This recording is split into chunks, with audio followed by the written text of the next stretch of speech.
Good morning, everyone.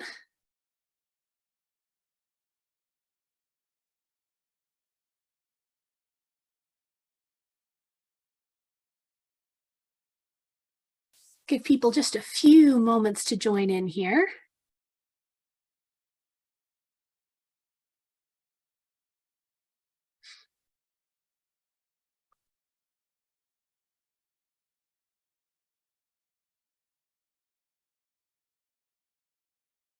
Right. All right. Let's see. Let's start off with, I will figure out the screen sharing thing here. And that way you guys can see what I'm looking at while I'm chatting. There we go. All right. So, I forgot to do this last time. I talked for like 45 minutes to a class and then realized I never actually introduced myself. So this time, hi, I'm Dr. Campbell, also Kimberly, whichever you prefer. So I'm going to be your instructor for Psych 485. I always have trouble remembering the numbers, so you'll always watch me sort of struggle to say them properly, but this is learning and comparative cognition. So this is sort of the seminar building up point, having come through 281 or 282 and then 381, because people always use the numbers, but sort of learning and behavior modification, that's all leading us up to this point. So as a brief overview of what we're going to do today, because I find these little lists help keep me on track. So introducing myself, I did the first part. I'm also going to talk just a little bit about my background, because I'm a big proponent for critically evaluating sources of information, and instructors are going to be a large source of information. So giving you a little bit of my background so that you can figure out who I am and why you should listen to me talk about all of these topics. So I always include just a little bit of that. Then we'll introduce the course, give you guys a chance to ask questions, get everybody a chance to sort of get familiar with the Zoom environment that we're in temporarily. And then we're going to actually start just a little bit of a refresher on thinking about cognition and then some ethics as well. So just very, very briefly. I will make a note right now that if you downloaded the slides that were up on our e-class before this morning, you might want to go back in and re-download them because I've updated all of the dates. I accidentally put last year's slides up instead of this year's. So if you're finding that dates aren't matching, you just need to re-download them. So they're flagged as updated because I didn't use the right naming scheme. So you should see the correct slides now. All right. So like I said, a little bit of very brief background here. So I got my Bachelor of Science actually in biology, not psychology. So even though I'm teaching in psych, my background was originally in bio. And specifically, I was looking at sort of genetics and evolution, that sort of range. And I even did some research in that area, and then took a couple of years off to work full time, and then came back to school. And that's when I did my master's and my PhD at the University of Alberta, specifically in psychology, and I guess more specifically in comparative cognition as it relates to communication in songbirds. So I'll touch on that just a little bit more later on, but you might find that some of my perspectives or ideas might be a little bit more similar to, say, biology than psychology. And that's just sort of training and upbringing. So lots of different perspectives to consider. With some of the online learning, I've also started just a little bit of information about me as a person, because especially in other classes where there isn't necessarily a lot of interaction. It's really hard to get a feel for who someone is as a person. So I've just been inserting this little slide to let you guys know that I absolutely love birds. You will figure that out quickly enough, especially if you've looked through the slides, you've seen a bunch of images of birds. So I study birds, I have birds. It's going to be a lot of examples that I use, but I try and spread it out so it's not only birds, because I know they're not everybody's cup of tea. I absolutely love chocolate, and I usually have some on my desk or within arm's reach. I do photography. I used to do like fine arts, but that's a very time-consuming hobby. And as a graduate student, I did not have time for that. So I switched over to photography to be able to do some creative things without having to spend hours and hours doing one thing. I've also played Pokemon since I was a small child and still continue to do so regularly. So I occasionally will make reference to those games just because I absolutely love them. And then whenever I happen to have free time, which not so often lately, but I like to try my hand at different hobbies. So every once in a while, I'll introduce new examples with whatever I'm trying my hand at lately. But that's me and some of my research assistants, who we'll come back to in just a moment.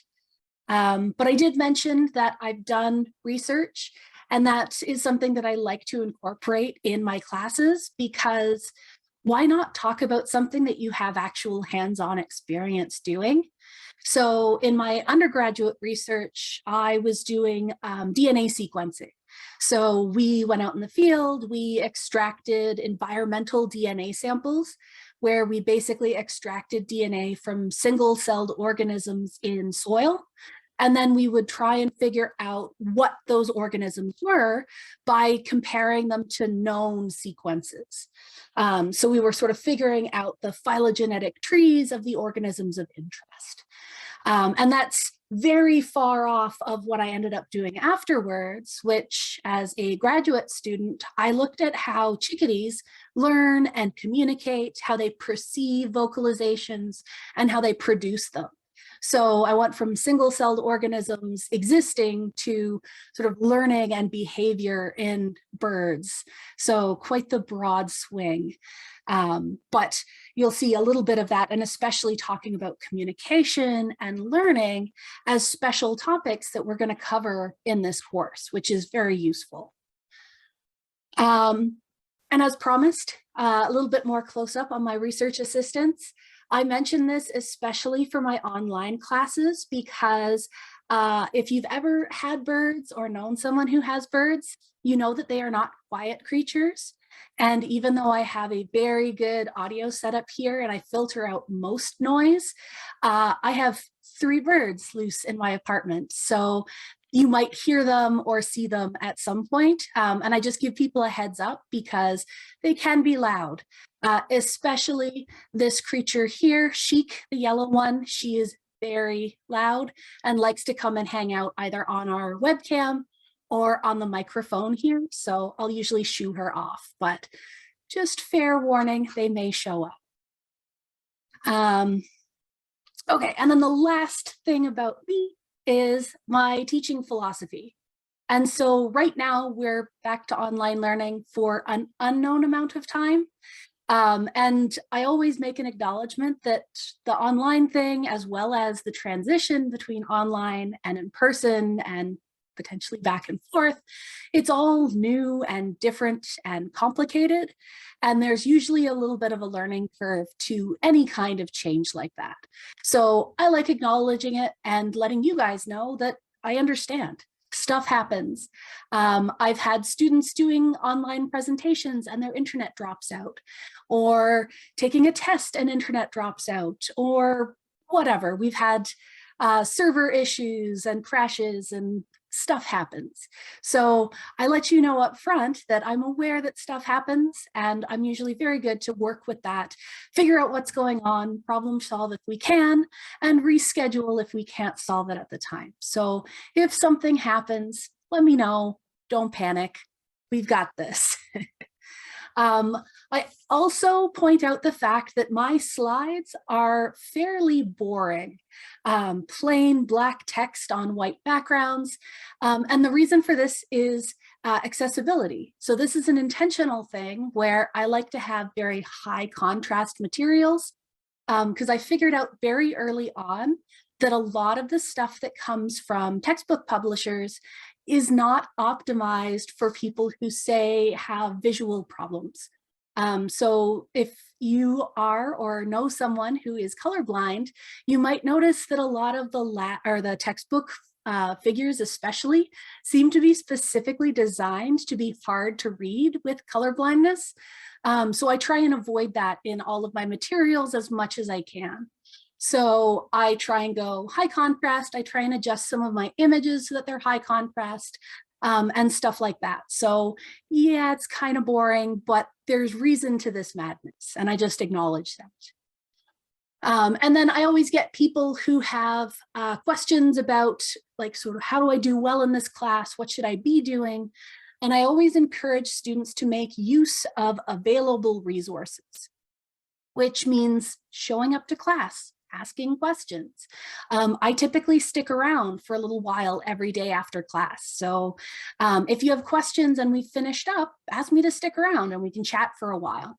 That's sort of the equivalent to office hours. I also schedule separate Zoom meetings outside of class time if you want to sit and chat. I like to share links and extra videos and things on our e-class just to help illustrate points.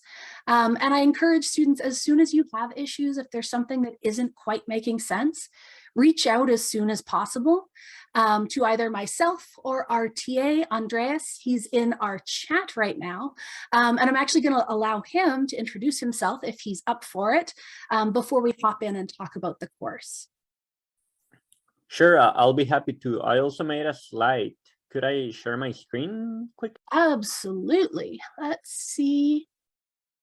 I might just, I moved stuff around and I lost you. Oh, there you are. That's Thank fine, you. yeah. Okay, make co-host. Okay, you should be able to share now. Okay, awesome. Okay, can you all see my screen? Okay, hi, my name is Andres Camacho. I'm a PhD candidate at the University of Alberta in the psychology department. I did my undergrad and my master's degree at the University of Costa Rica. Of course, it's the actual name, it's in Spanish, Universidad de Costa Rica, and that's where I'm from. It is a very, very small country, which you can see here. It fits almost 13 times inside Alberta. So yes, you can imagine it's a huge difference. Still, we have the Pacific Ocean on one coast and the Atlantic Ocean in the other, and a lot of mountains. So it's a very diverse country. And it's probably part of what led me to study biology, because that's actually my background, similarly to Kim. So, oh, I don't know what happened. This is my email in case you want to contact me. I can also meet via Zoom if you'd like to. So please don't hesitate. And my research interests are social learning. That's what I'm doing here at the University of Alberta. I'm studying the role of social learning in nest building behavior. And other interests are the evolution of cognition or evolution in general, nest building behavior, and bird song. So here in these pictures, this picture I just wanted to show you, these are nests that were built by zebra finches in our lab, using either pink string or orange string. This is a photo I made for a contest called Images of Research, and yeah, where I actually won an honorable mention. So something else we have in common, Kim, is that we both like photography, and yeah. So yes, that's it. Please don't hesitate to contact me if you need to. Awesome. All right. Okay, back to this. Very nice. So Andreas is going to hang out in sort of the background of all of our classes. He helps keep an eye on sort of what's going on in the class. He can help answer questions if he needs to. He can also sort of see who's here, who's participating, and keep track of stuff like that. Mostly because I cannot do all of that and teach. But he's a very good resource, and it's kind of nice that our experience complements one another. So this is a great class for us to be in. Okay, so that's us out of the way. You guys are probably going to be a lot more interested in the course stuff. So if you've already read through the syllabus, this is going to be review. I'm going to go through it fairly quickly because by this point in your careers, I assume that you can read a syllabus. I have some lower level classes and we spend like an hour doing just the syllabus the first day, but by now we're just going to hit the high points.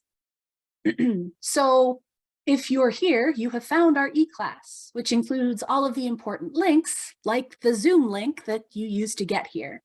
It's also where you can find things like the syllabus, our announcements, frequently asked questions, links to stuff, resources. So I've already posted, I believe, practice questions for the first midterm. Potentially links to examinations. We're at that weird point where we may or may not be in person come our first midterm or the first exam. So we're just going to play the semester by ear.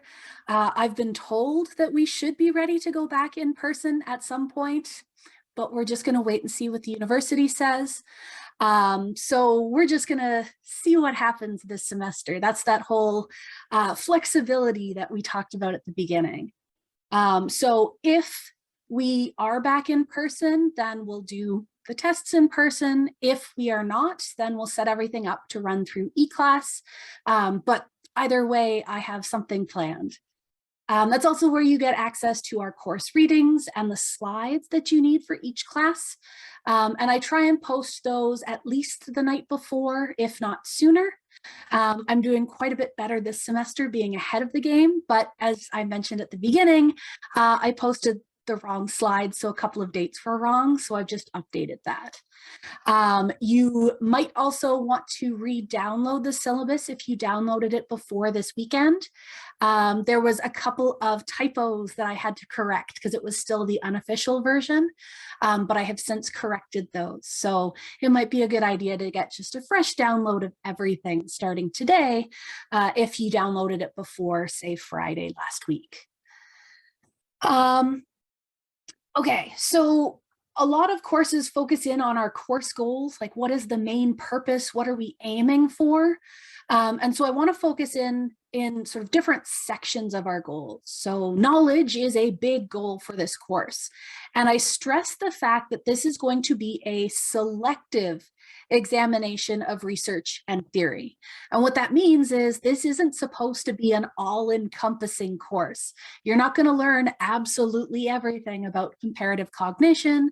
You're not going to learn absolutely everything about learning and behavior.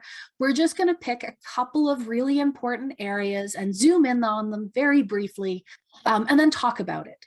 So this isn't meant to be an exhaustive excursion through the subject, just sort of picking and choosing. So we're just sort of getting our feet wet here. I intend to introduce you to the comparative approach. And this is a really important thing in psychology because you might have found that a lot of psych courses focus in on humans and humans alone. But comparative cognition, as we're going to see when we do our little bit of review, focuses on both human and non-human animals and how we can make some connections between them and how that knowledge can kind of build on what we know, whether it relates to humans directly or not. We're going to talk about some of the issues, some of the contentions, some of the problems that happen within the fields. We'll also talk about methods that are used to study different aspects of comparative cognition, again, especially in non-human animals, because with human research, it's pretty easy to give someone a questionnaire or to ask them to do a task. But when you're working with organisms that don't speak the same language as you, it's a lot harder. And we'll talk about how we get around that. We'll talk a little bit about different bits of literature, some important papers in the field, and get you familiar with reading and talking about scientific literature. And then as well as give you, hopefully, maybe, an appreciation that humans aren't the only source of intelligence in the world. So we'll talk about some intelligence in other creatures in other ways, which is possibly one of the most fun parts of this course. And so this is the updated lecture schedule. So this is in our syllabus. This just covers what we're talking about each week. And it's broken down into the 13 weeks of the semester. I always make a note here that we have 13 weeks total. We end up losing 3 to examinations. So we have exam 1, 2, and 3, and those are going to take place during a class period. When we're doing them in person, I will occasionally try and work sort of a little bit of a lecture after the exams, just so that we have more time. But with the weird uncertainty of this semester, I decided to plan not having anything after the exams. So we might have a little bit more density in the other weeks, but then we just don't have to panic about sort of making stuff line up properly. So those are just exam days. And then the other 9 weeks, because we also lose a day to reading week, the other 9 weeks are going to be lecture weeks. And we'll see sort of the procedure for that, where basically I'll lecture at the beginning of the class, and then we'll transition over into student presentations. But that won't start until January 24th. So those are the weeks with the little asterisks. Those are saying that there will be presentations those days. But the next week, the 17th, I'll be doing sort of both the lecture and the student presentations, just to give you an example of what those presentations look like. So we're going to kind of ease ourselves into this procedure. Okay. So back to our course goals. So that's the knowledge side of things, what we're talking about, the topics we're covering, and a little bit about how. But we're also going to focus on developing important skills. So as students, as consumers of scientific information, there are things that you should be able to do. So we're going to work on finding and reading research from primary literature. So we can look at how do we actually find experiments and studies, and how do we make connections between these things? How do we draw conclusions from them? Things like that. We're also going to look at critically evaluating research. So not only reading a paper, but also thinking about what they could have done better or what they did really well. And we're going to practice that throughout the semester. We're going to be looking at communicating information and ideas. So reading something and then presenting that information to the rest of the class. That includes scientific writing. So you're going to have to put together slides, but then also put together a research paper. So you're going to practice a lot of different useful skills. I'm also going to get you to start generating questions based on what we're reading. So you're going to do some critical thinking and start putting together some ideas, and maybe think about how things could be phrased as, say, exam questions. And then maybe thinking about translating questions into research ideas. There's a couple of options for our research paper, and one of them involves sort of theoretically constructing a study. So we'll touch on that in just a little bit. And so these are all of the different components for this course. And you're going to find, looking at this, unlike some sort of lower level courses where you end up with like 2 midterms and a final and everything's worth like 30%, we have lots of different little components that are all worth somewhere between 15 and 20%. So it's going to be a lot of involvement, a lot of different things, but any one piece is not going to be massive, which is pretty nice. So we're going to talk about each of these components individually, but we'll look at participation, the presentations, the paper, and then our 3 exams. And each of these gets their own slides. So Participation, so you're going to be able to earn participation marks. And so I specifically break this down into 3 components. And I, again, specifically incorporate just a little bit of wiggle room, meaning that you're not expected to participate every single class. I understand that things happen. Maybe you're sick, maybe your internet preps out, maybe whatever. So you'll find that a lot of these, when they're graded, are sort of best 7 of 8 or best 6 out of 7, which we'll get into on the next couple of slides as well. But there are 3 things that you're going to be doing to earn these marks, and you're going to have to do all 3 to get full marks. So contributing to in-class discussions, which is basically participate. So whether that be through the chat function, or maybe you come on and say something in voice, whatever you're going to be doing to contribute to what we're talking about. As we get into other content, I'll ask you to submit thought questions. So this is to make sure that you do some of the reading in advance and that you start thinking critically about it even before we sit down in class to discuss it. So you're going to have a little bit of pre-preparation homework. And that's sort of our check-in that you're doing it. And then after students do presentations, you're going to give some feedback on those presentations to, again, show that you're paying attention and that you're thinking critically instead of just zoning out during presentations. And then, of course, we can break each of these down into the specifics from our syllabus. So the contribution to in-class discussion is contributing meaningfully. Say something other than just agreeing or disagreeing. Ask a question, answer a question. And that's one of those roles that Andreas is going to be doing in the background, just sort of keeping track of who's participating. You might have noticed, and I believe I also mentioned it on our e-class page, but I record our lectures specifically so that Andreas and I can go back and double check sort of who said what when, just so that we are sure that we track everything accurately. And this is going to be, you can earn a maximum of 7 out of 8 possible classes. And the reason for this is we did that whole calc at the beginning where we have 13 weeks and we lose 3 2 exams, and then we lose 1 2 reading week. So there's 9 total classes to work from. We don't track you on the first day. And that's just because there's usually a lot of students switching in and out. You might not also be comfortable quite yet with the settings, so we give you the first day as a freebie.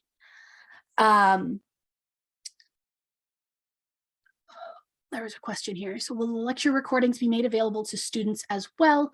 I'm going to record the audio of my portion at the beginning, and I'll make that available. When students are doing their own presentations, I'm not going to record that part and post, just because not everybody's super comfortable with that. But I'll make sure that I record my lecture portion, so usually the first hour or so. But you do need to be here to participate, so hopefully that works out. But yeah, so in order to do well with this is basically read what the general readings, read the preparation material, come to class ready to ask questions, ready to think critically and interact with each other. This class, like I said, is going to be very heavily me-based, where I sit and chat at you for a while. But as we get into the other classes, it'll be a lot more open with a little more chance for discussion. So it shouldn't be too hard to work that in. I will talk about the presentations in a couple of slides, so we'll come back to that. Okay, so for the thought questions, so this is when you're going to make some kind of short comment or question when you're doing the readings. And so you may have noticed that I post both general readings and specific readings. And that distinction between the two, the general readings are typically what you need to get a good background on the general lecture that I give at the beginning of class. The specific readings are going to be for the student presentations for the one that I'm doing next week. So the specific readings are going to be like a particular study that was done. So they're going to be very specific. whereas the general readings are going to be either review articles or opinion pieces where we talk about like a bigger picture, usually focusing in on the topic for that week. So my encouragement would be to read the general readings for sure, and then maybe one of the specific readings. You are more than welcome to read more of them if you'd like, but at least having one of them means that you're going to be more able to at least know that you're participating at some point in the lecture. And so for these comments or questions that I'm asking for you, it's basically to give us some talking points. The class is a lot larger this year than I've done in previous years, so it might be a little bit easier to get discussion going. But when you only have a couple of students in a class, sometimes you all sort of sit there and we all stare at each other and wait for somebody to get us started. So these thought questions are you saying like, oh, this was really cool. I wonder if it also applies to that. Or this concept reminds me of this other situation that I've read about. Or the authors explained this particular outcome using this explanation. I wonder if they considered this. So these don't have to be a specific format. They don't have to be anything in particular. I'm just looking for you to show that you're thinking critically. And so you can send these to me directly through email. It's nice and easy if you just send me an email that's titled PSYCO 485 thought questions and possibly the date that you're submitting it for. And then each Sunday night or Monday morning, as is more likely, I'll take all of those that are submitted to me and I'll put them in a Word document to share with the class. And we can use that to start some conversations while we chat in the following lecture. So you're going to have to email these to me directly by basically midnight. It's always 11:59 p.m. because that's the least weird way to enter it into eClass. But on the Sunday before the class it applies to. So next week on Sunday night, so next Sunday, you'll have to have sent this to me for Monday's class about Pavlovian conditioning. You can send them earlier if you'd like. You can wait until Sunday, whatever works for you. And then I will also encourage you to just put the text directly into the email. And that makes it really nice and easy for me to copy and paste. Yeah, and those don't have to be like massive paragraphs or anything. A sentence or two is perfectly fine. Just show that you're thinking about things. Oh, and then the last type of participation is the feedback on the oral presentations. So this is going to be constructive feedback for your peers. And what I'm going to do is actually collect all of the feedback that I get for each presentation, and I'm going to give it back to those students so that when you give a presentation, you can get things that you did really well, things that you might want to consider working on, so that if you have to present again in the future, you can then take some of that constructive feedback into account. And that's because a lot of times you can get all the way through your undergrad degrees without a whole lot of public speaking experience. So this is meant to give you some of that experience before you move on into whatever you do next. And the same thing is going to be you email this feedback to me directly by midnight the day that the presentations are given. So Sunday night, you have to have the thought questions to me. Monday night after class, you'll submit feedback to me. And then during class, you'll participate. Those are our three components. And when I give the feedback to the presenters, it's going to be anonymously. So I don't attach any names to it.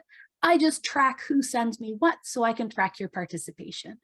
And I'll give you some examples of feedback when I do the example presentation next week.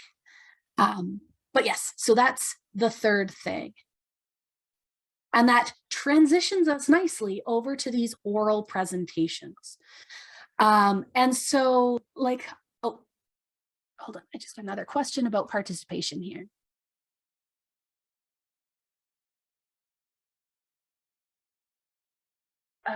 Yeah, so in order to get full participation, you're going to have to do all three activities. So you're going to do class discussions and thought questions and feedback for the presentations. So all 3 are required. And for feedback, you don't have to do every presentation. You're going to do, like, you can do every single one on the day, but even if you just do one person, that would be perfectly fine. Try not to all just do the first person who presents, because then the person who went first gets tons of feedback, and then the second and third get none. So maybe mix it up a little bit if you're only going to do one. But you're also welcome to do all of them. And it doesn't have to be, again, like paragraphs. You could just give a 1 or 2 points that they did really well on, and 1 or 2 that they didn't do very well on, and that they could change in a particular way. That would be perfect to fulfill that requirement. And you can email the feedback to me like during the class, immediately after the class. I don't cut off submissions until midnight, because I know that not everyone has the time to actually sit down right after class and do this. So I give you until midnight in case you have other classes or other things that you need to do. But anytime from when the presentations start until midnight, you can submit to me directly by email. Okay. Yes, and I got those. Okay, and then we're doing the presentations. Oh, actually, one more question there. No, the thought questions and the presentation feedback, those can come directly to me. Just make sure that you very clearly label it for this particular class. I do have multiple classes, so it makes it nice and easy if you put right in the subject line, Psycho 104 thought questions, or Psycho, or sorry, not 104. My brain is already on intro time. 485, and then presentation feedback, or whatever it is. And that makes it nice and easy for me to look up. And then I'll keep a spreadsheet where I track that sort of stuff. Okay. And then for the presentations, we'll have to chat. So if/when we end up moving back to in-person, we'll talk about how this changes going back to in-person. For now, we're going to be focusing in on doing it over Zoom, which you've already kind of seen the process, where I made Andreas a co-host and I allowed him to share his screen. So when students are presenting, I'm going to do the exact same thing. So when it's your turn, I'll make you a co-host, you'll share your screen, and then you get control of the presentation, you get control of the meeting for your allocated time. So I'll show you what that looks like next week when I do my mini presentation on paper, and then you can sort of get a feel for that. I will also offer, if people want to stick around after a class and say play around with what it looks like to share a screen. If you don't have others you can play around with Zoom with, I'm more than welcome to do that, or I'm more than willing to do that with you. And we, like last year, this was the first time we did this online, and stuff occasionally happens. Sometimes sharing doesn't work. Sometimes audio cuts in and out. That's never going to be held against you in your grading. I understand that there are technical issues and stuff happens. If you want to share video, you can. You don't have to. Just as long as you can do audio and screen sharing, that would be perfectly sufficient.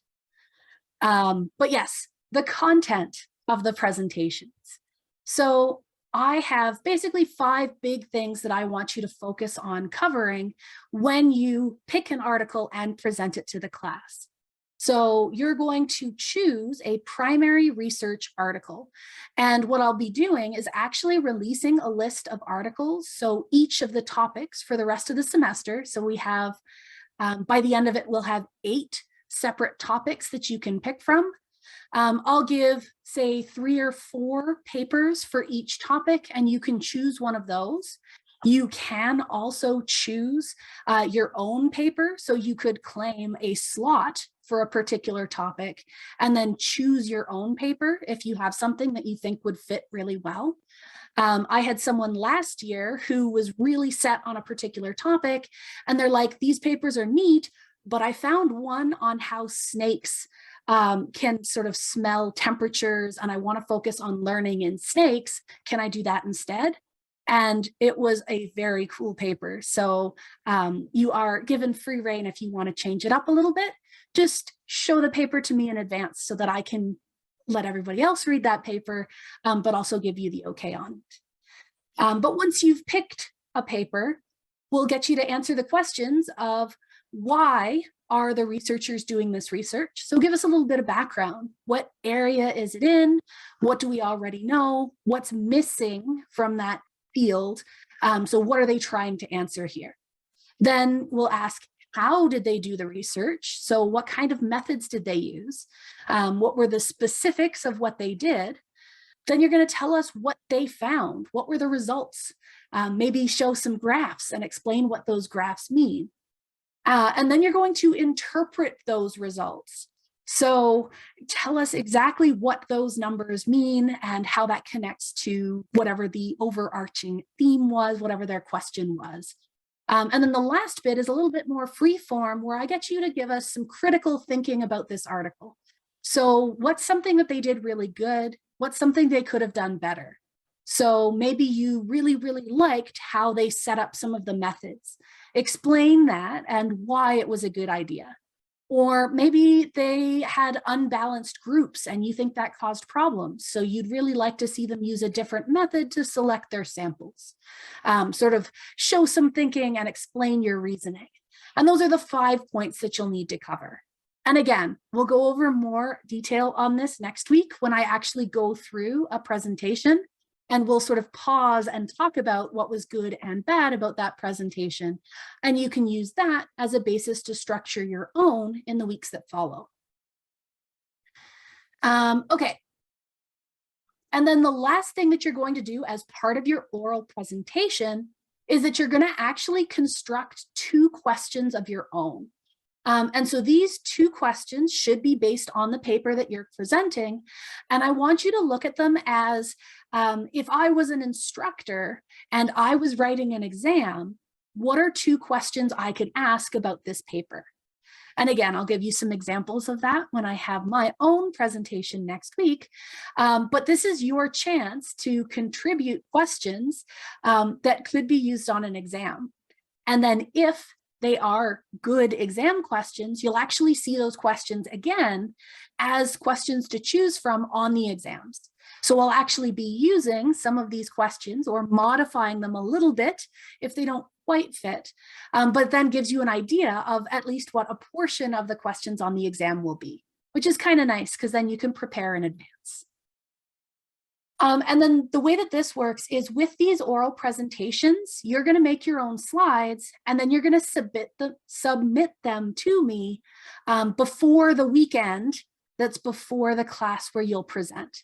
And the reason for this, I want you to hand them in on Friday so that you can spend Saturday and Sunday practicing if you need to, but you don't spend Saturday and Sunday trying to throw together slides. So I'm trying to get you encouraged to set up sort of what's your presentation in advance, have it ready in advance, and then I'll post them as soon as I get them so everyone can start preparing with them.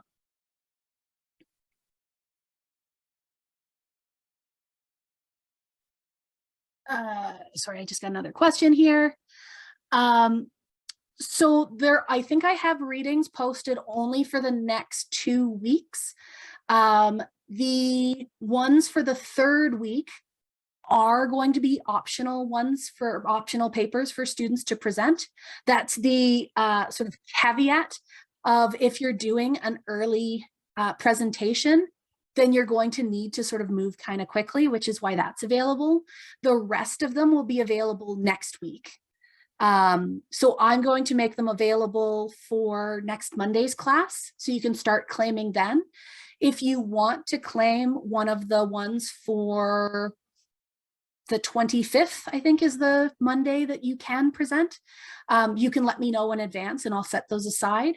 Most students would like to sort of have some more time with it, but some people just want to get it out of the way and would like to do it early on.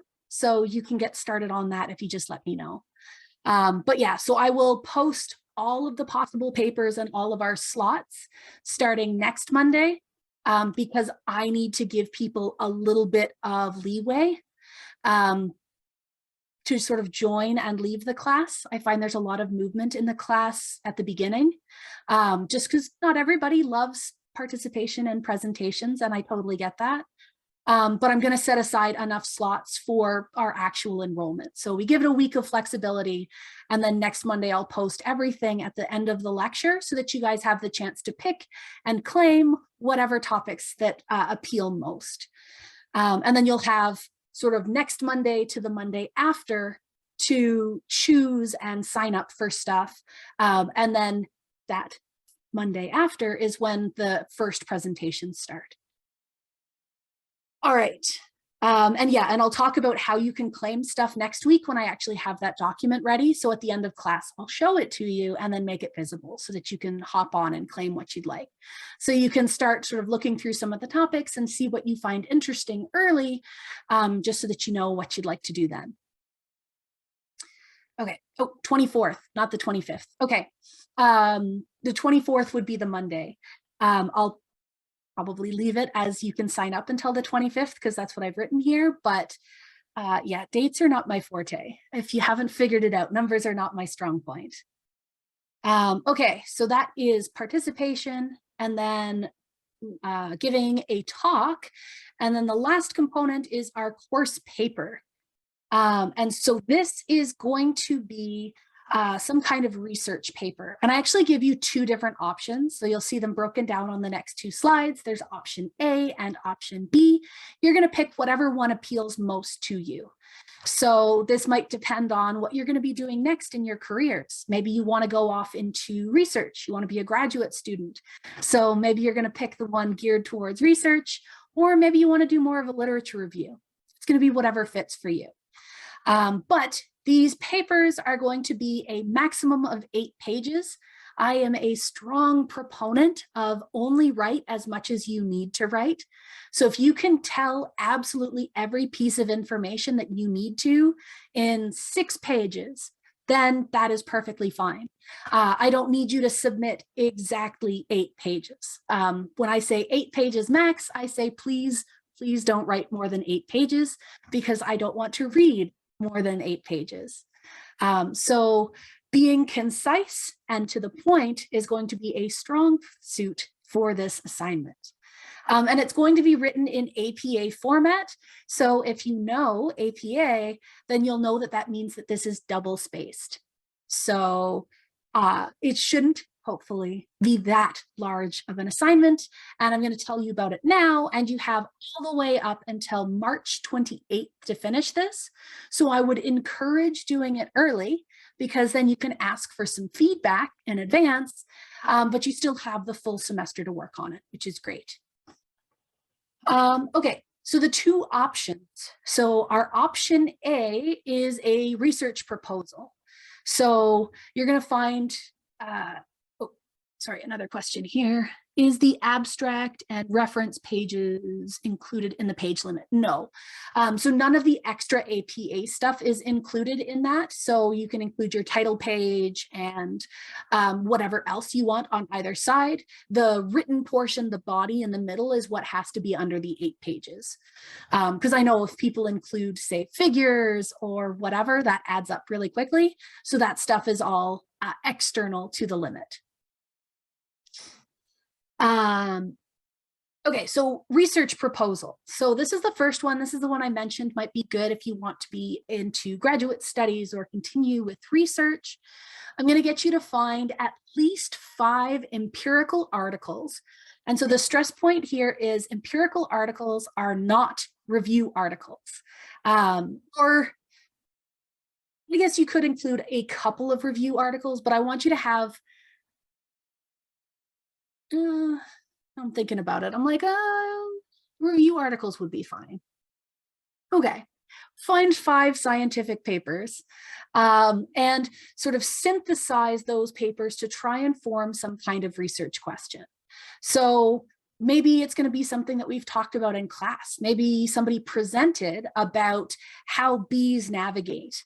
And we've looked at how they're really good at using colors or shapes to navigate, but you want to see if they can navigate using something else. So you're going to find what exists in the literature already with what bees can and can't do, and you'll make some question. So can bees navigate this particular way using this particular method? And you'll use the existing literature to formulate some background and to inform your structure of your experiment.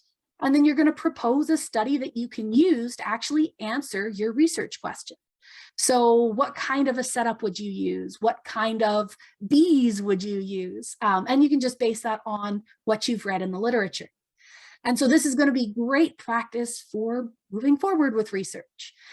So putting together what's already there, thinking critically, and sort of making a rough design of your own study. And this can be as sort of big and expansive as you want, or as straightforward as you'd like. For this one in particular, I would recommend having a sit down with either Andreas or myself and asking if it makes sense, giving us a rough outline of what you're thinking about, because we can sort of point out any issues you might run into in advance. But that is the first of the options. The second option is going to be a science communication option. And this is going to be a little bit more of that critical thinking idea. And so I'm going to get you to start by finding a recent story, recent being about 2017 or later. So ballpark the last 5 years or less. Less old is better. And this article should illustrate some kind of impressive cognitive ability in animals. So if somebody has posted that bears are so smart that they're getting into all sorts of trash cans, or crows have outsmarted the locals and are stealing everything in sight, that would be a perfect headline for that. So you're going to take that popular media article. So this isn't a specifically scientific article. This is a newspaper article or a BuzzFeed article or something that your aunt or uncle posts on Facebook.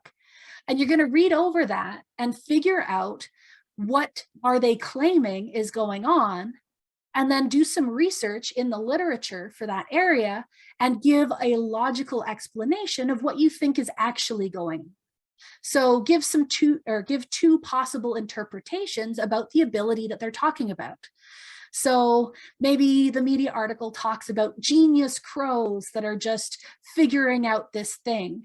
Well, maybe you can explain it using classical conditioning, or maybe you can explain it using social learning, 2 topics we're going to cover in class.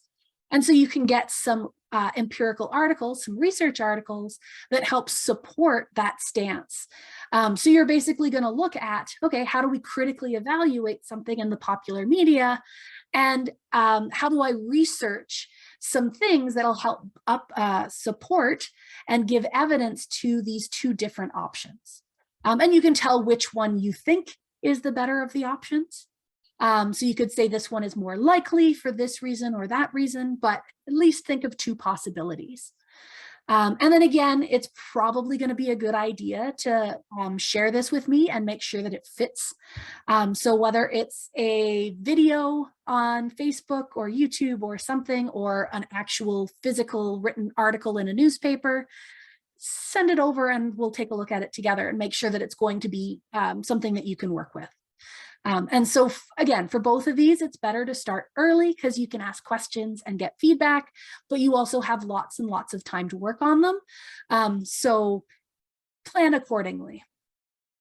Okay, and so of course you can tell from these that they're very open-ended.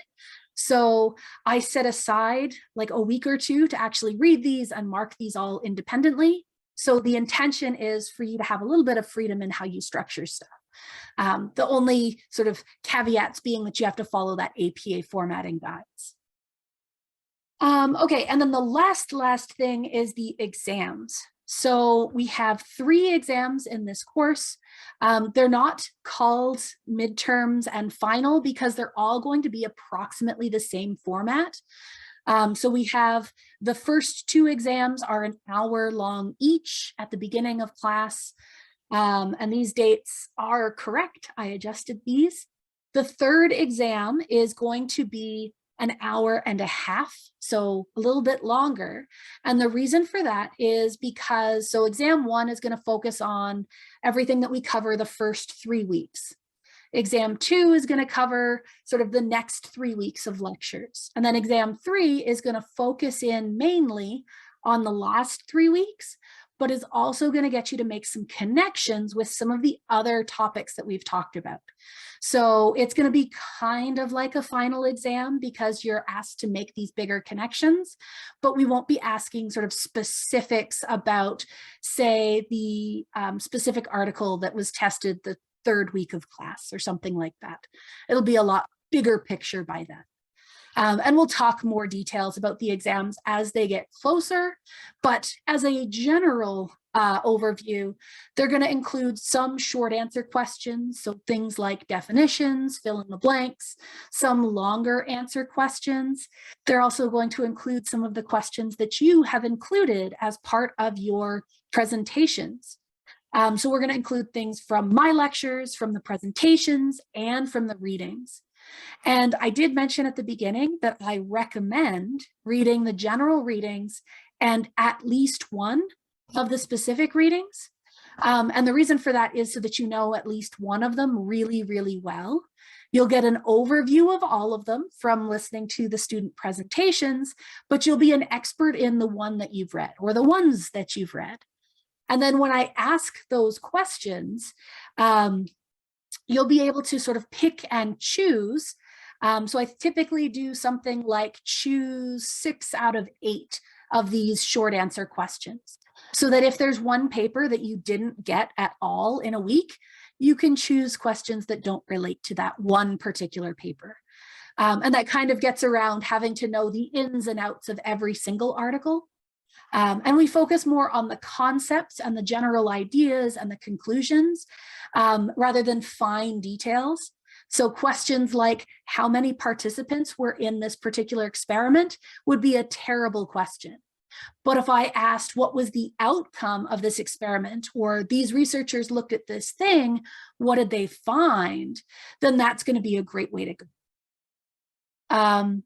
Yes, so there are already practice exams available on eClass. So if you click on the week 4 section, there's already some practice questions there for the first exam. And then you're going to have a number of questions from the presentations to work from as well. So you'll have a pretty good idea of what you're going to be asked about.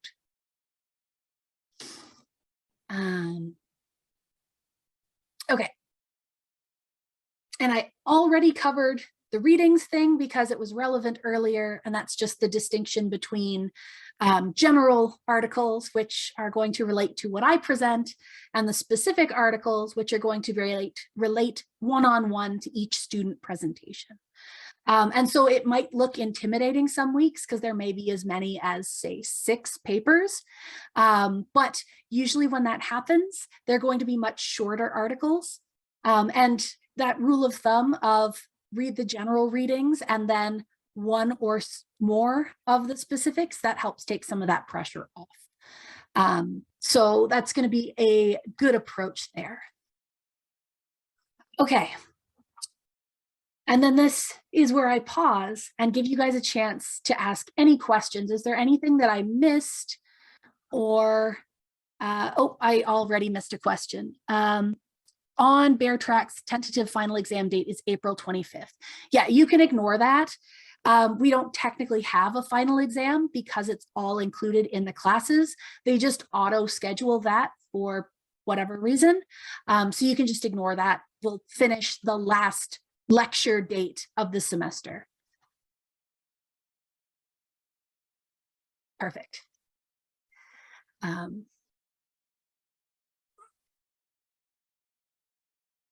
Okay, I think that was everything. Okay. And if you guys think of any other questions, you can post them in chat. You can email me after class, whatever works. I usually find that once you sit down and go through stuff, then the questions occur to you. So you can send me an email, but as always, just make sure that you tag it with the course code. And I also give the heads up that if you're typing my name into your email to find me, make sure that it's actually me, There is another Kim Campbell on campus, and she is the former Prime Minister of Canada. So she tends to come up before I do. So occasionally she gets emails from my students, and occasionally I get emails that are like media requests for her. So just make sure you email the right Kim Campbell. Okay, how are we doing on time here? Perfect. All right. So I wanted to give people a moment before we move on into more of me talking at you, and basically give you a chance to sort of introduce yourselves if you're comfortable. If you wanted to say hi in the chat, I found a really good way to start is to ask people what program they're in. Because Andreas and I shared that our background was originally biology. And I find that that usually gets a couple of people interested. So where are all of you from? Is there anything you'd like to share? And if you want to sort of chat in the like verbal chat, that's perfectly fine. You can unmute yourselves. I think I set that up. If you want to type into the chat, that's fine. But this is our working towards being comfortable participating.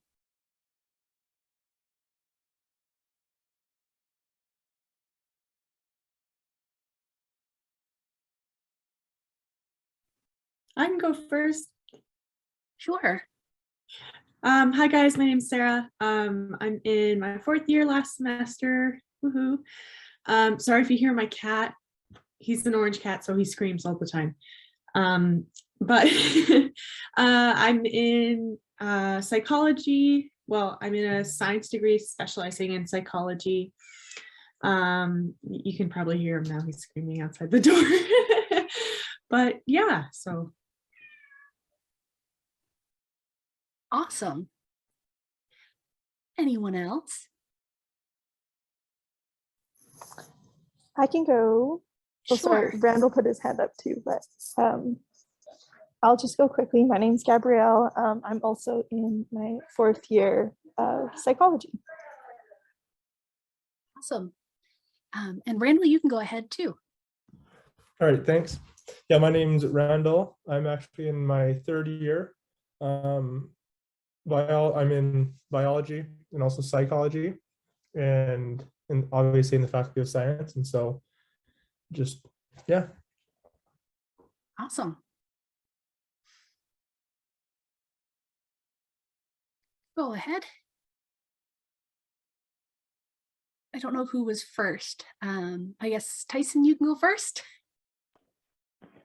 Hi guys, my name's Tyson. I'm in my 4th year right now, and just trying to get my Bachelor of Science major in Psych done, and I'm looking forward to this class. Awesome. All right, Anna, you can go ahead. Hi, everybody. My name is Anna. I am in my 4th year of a Bachelor of Science, specialization in psychology.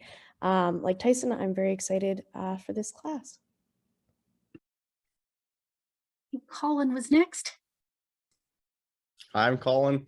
I'm in my final year, like last semester of psychology and computer science. Great. There we go. Stuff's moving around. Rochelle, I think, is next. Hi, I'm Rochelle. I'm also 4th year honors psychology, and I'm on the science side. Interesting.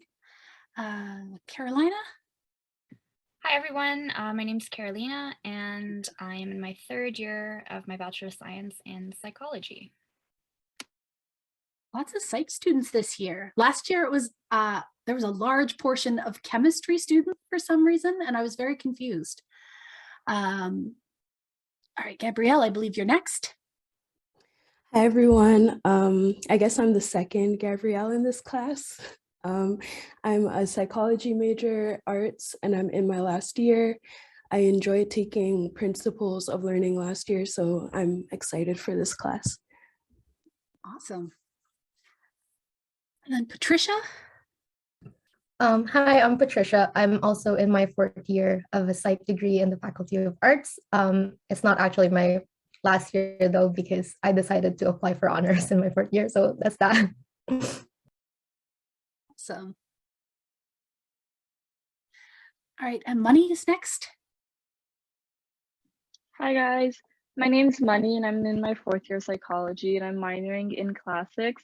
Like Gabrielle, I also took principles of learning, so I'm also very excited for this class. So, and we do have people in the chat as well. Seems like a lot of 4th year students. Some of you are almost done, some not quite. I totally get that. I did a 5-year undergrad as well, and it's kind of, you know, sad to see everybody else being done, but it works out. And then Ida. Hi guys, I'm Edda and I'm also in my 4th year of psychology. I'm also in the science faculty, but I'm actually minoring in business, so kind of in the middle of everything. Awesome. And then Jenna. Hi guys, my name's Jenna. I'm in my 3rd year of psychology actually. I've actually taken your behavior modification class before, so I'm excited to do this one. Awesome. And then Shiki. Hi, that's actually my legal name. I usually go by Annie. And then I'm also in my 3rd year of psychology in the arts faculty. And I just have my retainers in right now, so it might sound not that clearly. Thank you. Awesome. And then we have Jillian, the last with hands out. Hi, everyone. My name's Jillian, and I'm in my last semester of specialization of psychology, and I'm in science. Awesome. Well, everyone, it is nice to meet you. I know it's kind of weird the first time, like getting comfortable with the whole online thing. And for me, the hardest part, the first time I taught an online course, was the fact that you have to sit for like a painfully long time to allow people the chance to either type or find where their mute button is or whatever. So thank you for making that a relatively pain-free process. Oh, we have more in the chat too. Awesome. I'm so excited with how many psych majors there are. Oh goodness. I hope that my birds don't hear your birds or yours don't hear mine, because that'll set everybody off. Okay, well, I'm really glad to get to know all of you. So I think what I'm gonna do is continue on here. I think we should be able to finish up a little bit early today. So I'm gonna do a little bit of a comparative cognition refresher, and then we'll have a chance for some chats at the end where we ask questions and go back to communication. Oh, I already had a question about birds. So my birds are Link and Chic. So the green cheek and the yellow one is Chic. And then I have a green cheek morph whose name is Starbuck. And they don't get along. So that causes a little bit of chaos. All right. Actually, before we move into the cognition refresher, I have to go move one of the birds because they're fighting. Not.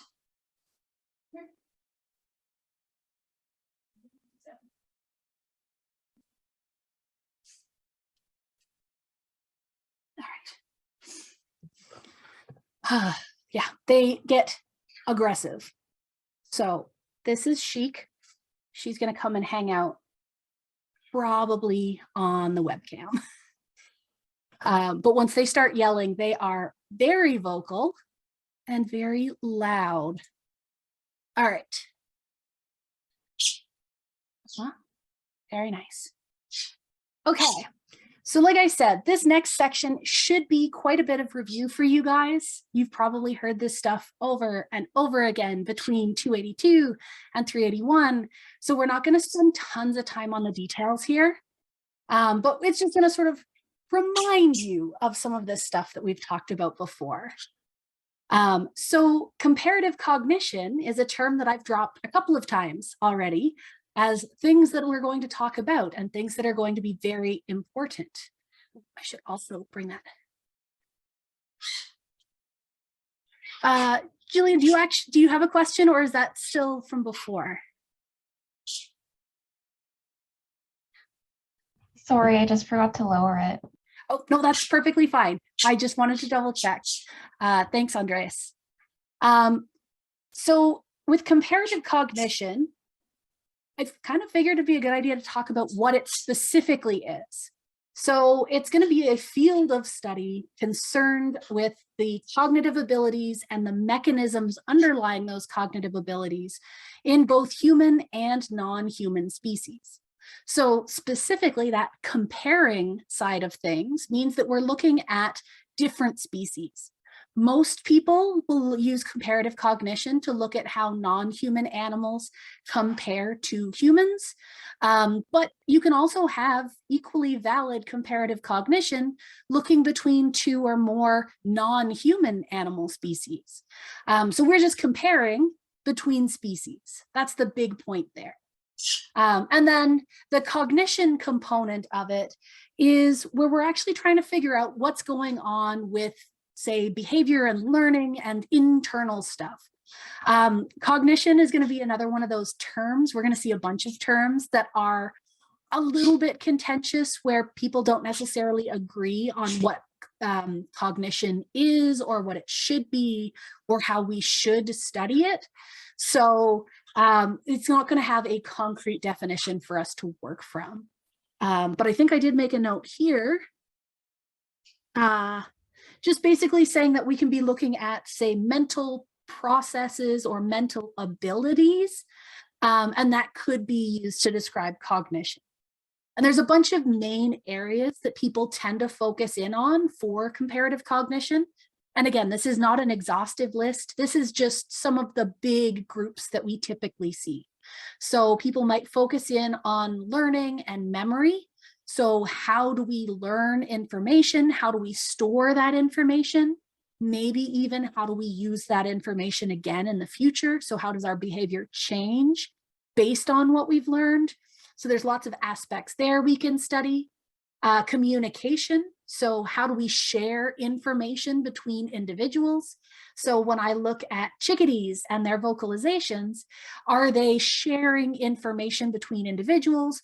What is a listener picking out of a signal, and how does their behavior change based on that?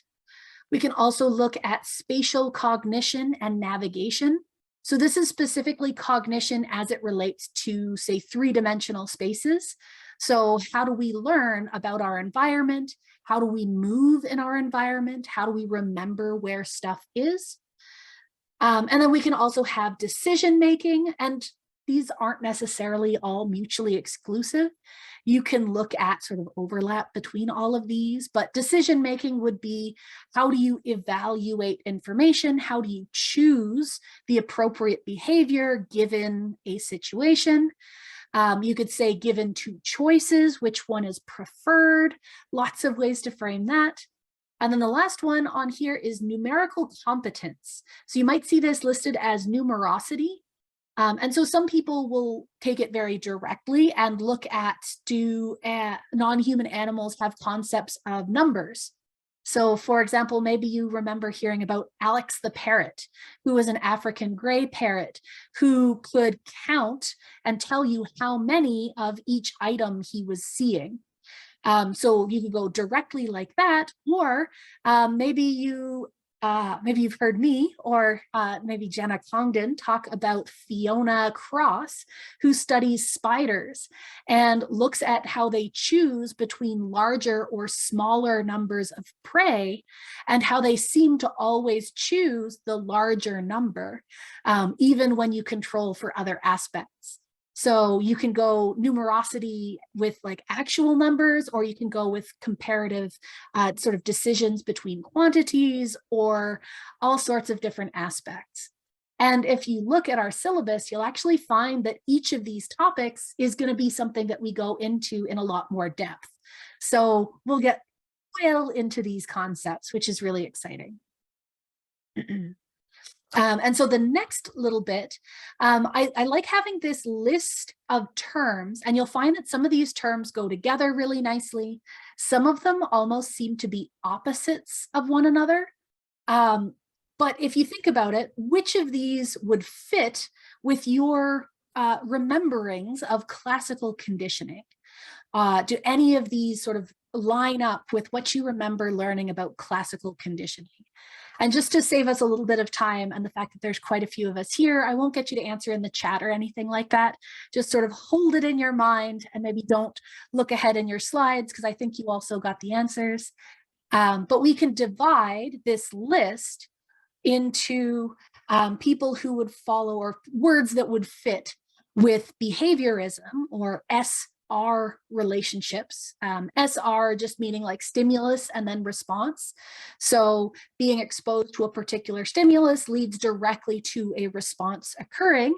So our classical conditioning would be Pavlov, ringing a bell and dogs salivate. So that direct association between the stimulus of the bell and the response of salivation. And so things like them being reflexive, a stimulus response association, behavior that gets acquired, that is fairly rigid and simple and based on pairings or associations. That all fits with that sort of hard root of classical conditioning. And that falls under behaviorism, where we really care a lot about sort of our behavior is a response to some external stimulus. Everything's driven externally. The stuff that isn't highlighted in blue would follow a more cognitive aspect, which is going to fit bit more in line with some of the stuff that we're looking at. But we're not going to exclude behaviorist perspectives. We're going to include both of them. So we're going to look at how they're a little bit different here. And so for the cognitive stuff, we kind of see the opposite, where these would be things that are adaptive. It involves acquiring knowledge, not just a response. Flexible behaviors or flexible responses, where there's some kind of cognition involved, more complex behaviors. And we can start seeing not just an automatic response, but something that's based on causal relationships, an understanding that the outcome of a behavior has an effect. So that's sort of our main differences between the two. And I actually broke them down on their own slides here. So let's hit the points I didn't already talk about by getting ahead of myself. So I already mentioned SR behaviorism is stimulus response focus for behavior. So we're focusing on the fact that behavior is a response specifically to an external stimulus. And so someone who follows the behaviorist perspective is going to look at an organism kind of like a reflex machine, where something external occurs, a stimulus is there, and they respond automatically. So our stimulus triggers a response, sort of a direct relationship there with nothing internal interfering. And so this would show us that as we learn and as our behavior changes, all it is a change in the strength of that reflexive response. So at the beginning, there's very little response because there's not a strong relationship between the stimulus and the response. So that reflex, that pathway isn't overly strong. But as there's more and more of a response, as we see more of that behavioral response, that's just a strengthening of the exact same pathway. So it's nothing more complex. So we would look at learning as a change in behavior. So if we're trying to document how has this organism learned this particular thing, we would look at their behavior only to determine if that change has occurred. And then again, cognitivism, sort of on that other side of the spectrum, cognitive anything is going to be bringing in that mentality. And it's going to be more of contention on how we talk about it, especially more radical behaviorists hate the idea of cognitive perspectives. They don't like the idea of talking about the mind or any kind of mental process. So you can have people on opposite ends of the spectrum. We're going to try and look a little bit at both. But cognitivism is going to look at the fact that an organism isn't just a sort of reflex mechanism, it's an information processor. So they're going to take in information from the environment and they're going to do something with that information. So it's not just a reflex, there's an internal process going on. That's the cognition part. And so learning isn't just sort of that change in behavior. It isn't just that increase of a strength of a relationship. It's an acquisition of knowledge. So we're going to start seeing that we're learning through experience, and we're putting together information, and our behavior might change as a result of the acquisition of that knowledge. But a change in behavior isn't directly learning. It's caused by learning. So this is a little bit more of a complex idea. So cognition cares about the mind. Maybe we'll call it thought. Maybe we'll call it an internal process, because not everybody loves the idea of mind or thinking or reasoning, especially when we talk about non-human animals. So this will be one of those, we'll kind of give all the possible terms we can use, because everybody has their own preference. And then for a little bit of history, we can talk about sort of the big pictures, the big names in this. So the first of these is almost always Charles Darwin. And Darwin is especially important for comparative cognition because he was one of the first people who actually believed that non-human animals had characteristics that they shared with humans. Before Darwin, most people were of the opinion that humans were separate and special and independent, and the animals were something other. And if you have that perspective, then if you need to learn about humans, you can only study humans. But Darwin's perspective, saying that humans are animals, and so we can make comparisons between human animals and non-human animals, and we're all basically the same, that allows us to study humans by not just looking at humans, but by looking at other animals as well. So that expands our possibilities for study. So we could look at, say, our closest relatives. So maybe we want to look at some primates and figure out, do they behave in the same way as humans? Do they behave similarly to humans? Do we perhaps have a common mechanism for those similar behaviors? Which is a really cool thing to be able to learn about that we couldn't do just looking at humans. And if we start comparing even more and more distant species, we can start making more logical leaps.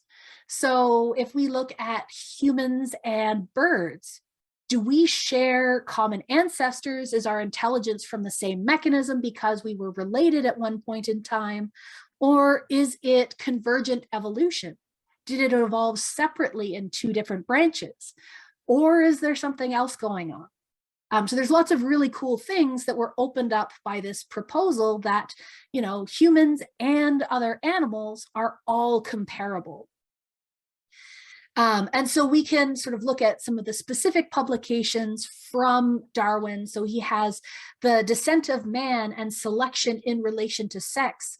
So the direct quote is that there is no fundamental difference between man and the higher mammals in their mental faculties.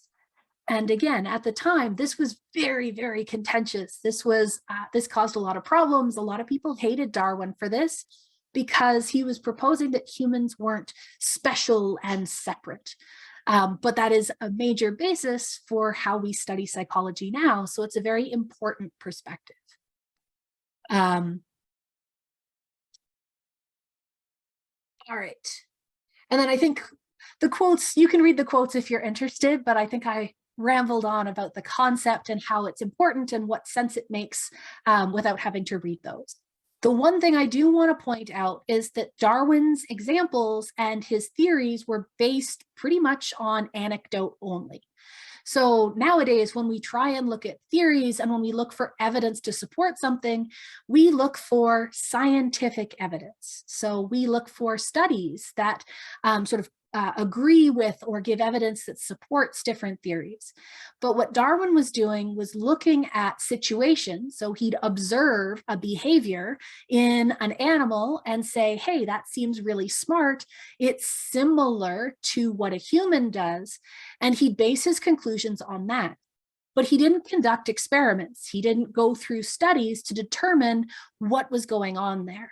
So this was mostly just anecdotal at the beginning, but it did get us thinking in the right way, and it started us along the path that leads us to modern comparative cognition. So it's good to mention. We can then move on to George Romanes, who is a young colleague of Darwin's.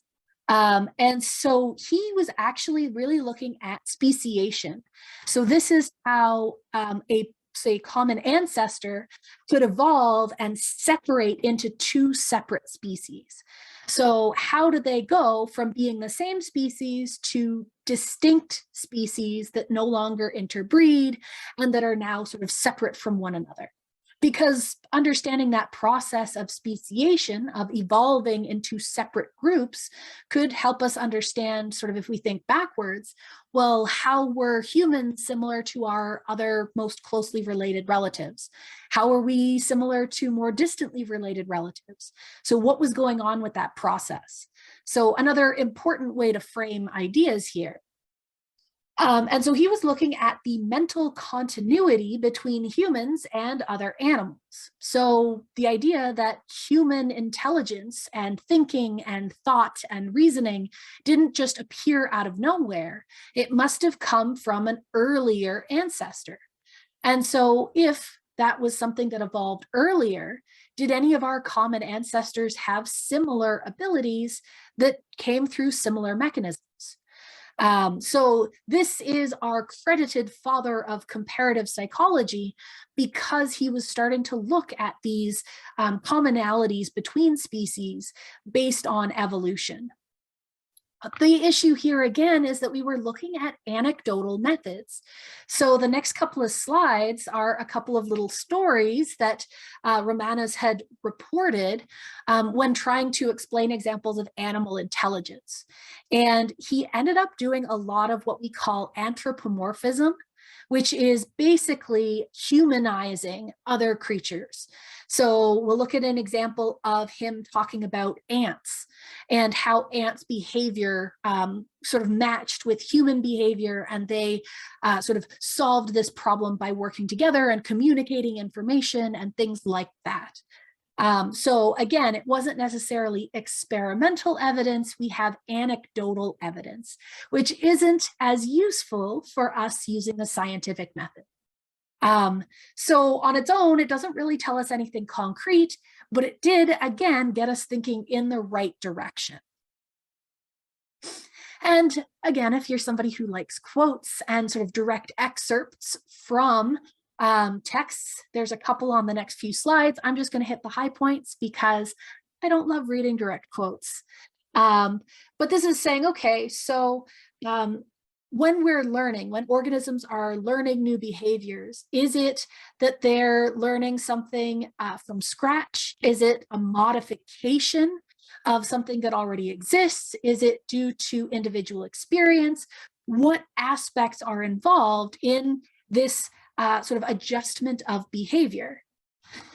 And so there's a lot of this logic that it can't just be a reflexive response. It can't just be a straight response to environmental stimuli, because we're seeing innovations and advancements and alterations and things that are changing over time that isn't just explained away by a change in the strength of a relationship.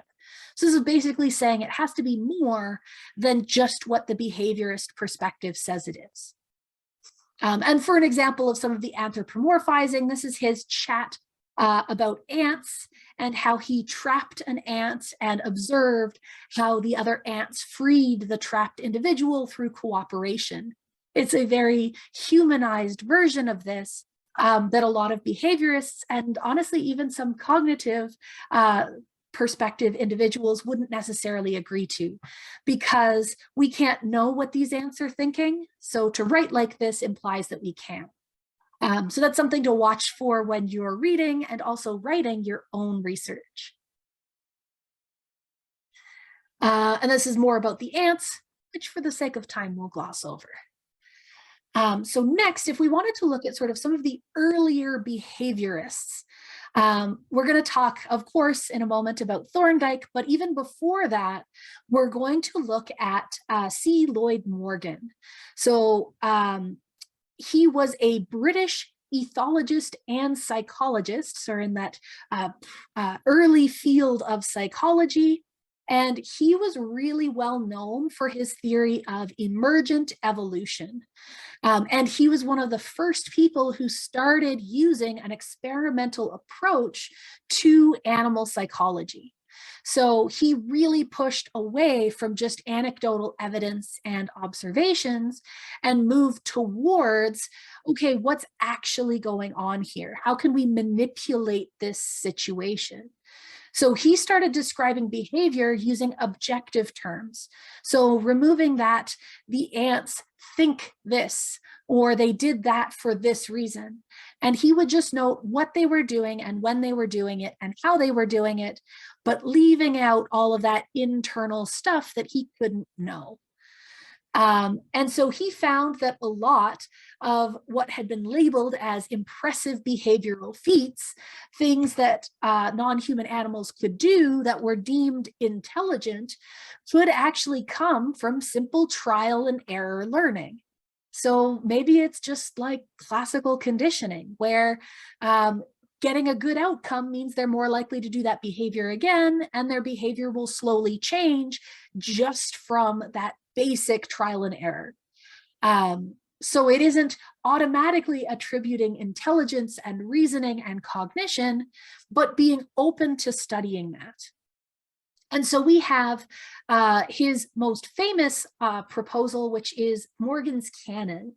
This is a particular principle that he proposed. It says, in no case is an animal activity to be interpreted in terms of higher psychological processes if it can be fairly interpreted in terms of processes which stand lower in the scale of psychological evolution and development, which is basically this idea that if there's a simpler explanation, that's probably the better explanation. So you can see other names of Morgan's canon would be the canon of interpretation or the principle of parsimony, which is that the simplest explanation is usually the best. So in my other psychology classes, I always talk about the principle of parsimony, where the simplest explanation is always the best, sort of in line with Occam's razor, but we never really delve into sort of another aspect that applies directly to animal learning, and specifically whether we should use cognition or not. And this is saying that start with the basics, and if you can explain it away with simple SR, stimulus response learning, then that's probably the better explanation. But if you can't explain it simply, then there must be something more complex happening. Which is a pretty good way to approach it, because that lines up really well with our scientific method of starting simple and adding complexity as necessary. All right, and then into our behaviorists that we are probably familiar with, we have Edward Thorndike. And so Thorndike was really well known for his cats in puzzle boxes experiments. And he was specifically looking at the difference between trial and error learning, where you would learn through gradual experience, versus having sort of like an epiphany, an aha moment, where you learn the solution through insight. Because there was a lot of arguments that animal behavior came through insight, that the animals would step back, they'd look at a situation and they'd go, I know exactly what I need to do, which is very anthropomorphic, but also excluding that idea of parsimony. So Thorndike said that, okay, well, if these cats are relying on insight, then they would be in the puzzle box until all of a sudden they know the solution. And so we should see that they do very, very poorly at getting out of the box until they know the solution. And once they figure it out, they'll always get out of the box quickly.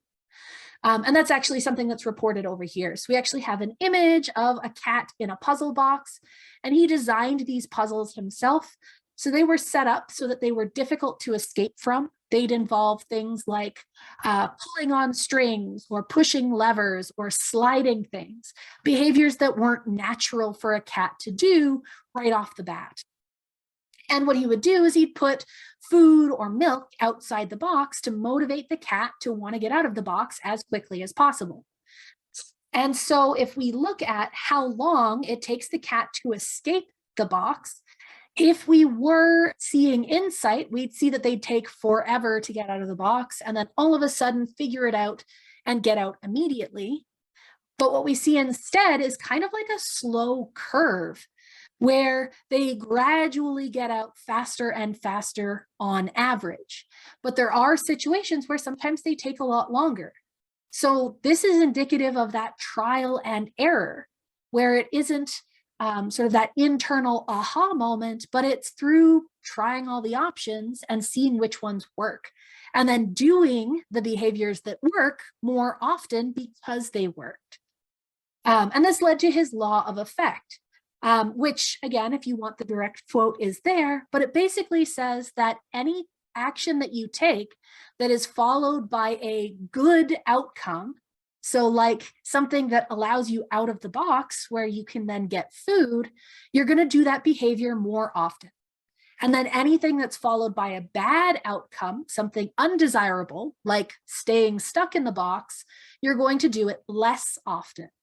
So we see that things that lead to good outcomes happen more, and things that lead to bad outcomes happen less. That's the law of effect. And then some more quotes here. But this is Thorndike basically saying that, I guess I should read this one. So it's, surely everyone must agree that no man has a right to announce theories about what is in an animal's mind or deny previous theories unless he supports this thesis through systematic and extended experiments. So this is, again, pushing that idea of anecdotal evidence will not cut it. You have to have experiments, you have to have hypotheses, possible outcomes, and explanations for each of those outcomes. So Thorndike had a proposal of what he should have seen if there was insight, and what he would have seen if it was trial and error. And his evidence lined up with trial and error, so he has more support for trial and error and no support for insight. So he's posing that, yeah, I think that everyone should be using these theories and experiments to support their theories before they start making grand claims. And so that's a pretty good perspective, and again, into that idea of the scientific method.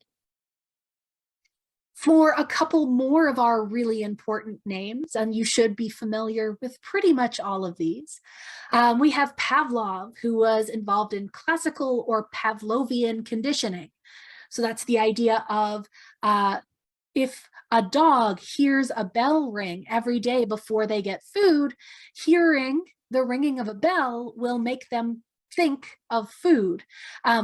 If we wanted a more behaviorist perspective rather than a cognitive perspective like I just gave, we might say that the ringing of the bell becomes associated with food and salivation occurs in response to that ringing. We remove the thinking about or mental process side of things, and we just say that there's a stronger relationship between the bell and the food, so salivation occurs. We also have Watson. Watson was the one who was famous for his Little Albert experiment, which looked at classical conditioning, specifically fear conditioning in humans. And so he was starting to push this idea of psychology as natural science. So treating it like a real science as opposed to the more anecdotal field that it had been previously. We can also have Skinner, B.F. Skinner. He would be what we call a radical behaviorist, because he would claim that you don't need any kind of internal mechanism to explain any behavior, human or otherwise. So he was big into this idea that you can understand absolutely everything, every kind of behavior, through the process of basically operant conditioning. So looking at actions and their outcomes, their consequences. So just like what Thorndike had said about things that lead to good outcomes happening more, Skinner could explain any behavior. Even he went so far as to explain the human acquisition of language through what happens after you make particular sounds. He said that we could shape our knowledge of language using operant conditioning alone, hence radical behaviorist. And then we have Clark Hull, who focused on drive reduction. And so if you don't remember drive reduction is this idea that we have an internal balance. We have homeostasis within our bodies. And at any point that we are out of balance, as soon as we lose that homeostatic equilibrium, we're going to do whatever behaviors are necessary to reacquire that balance. So Hull would look at things like eating when you're hungry or putting on a coat when you're cold. And that's all motivated by trying to reduce those internal imbalances. So he would explain behaviors and our process of learning to try and combat any internal changes. So again, just some very, very bullet points here.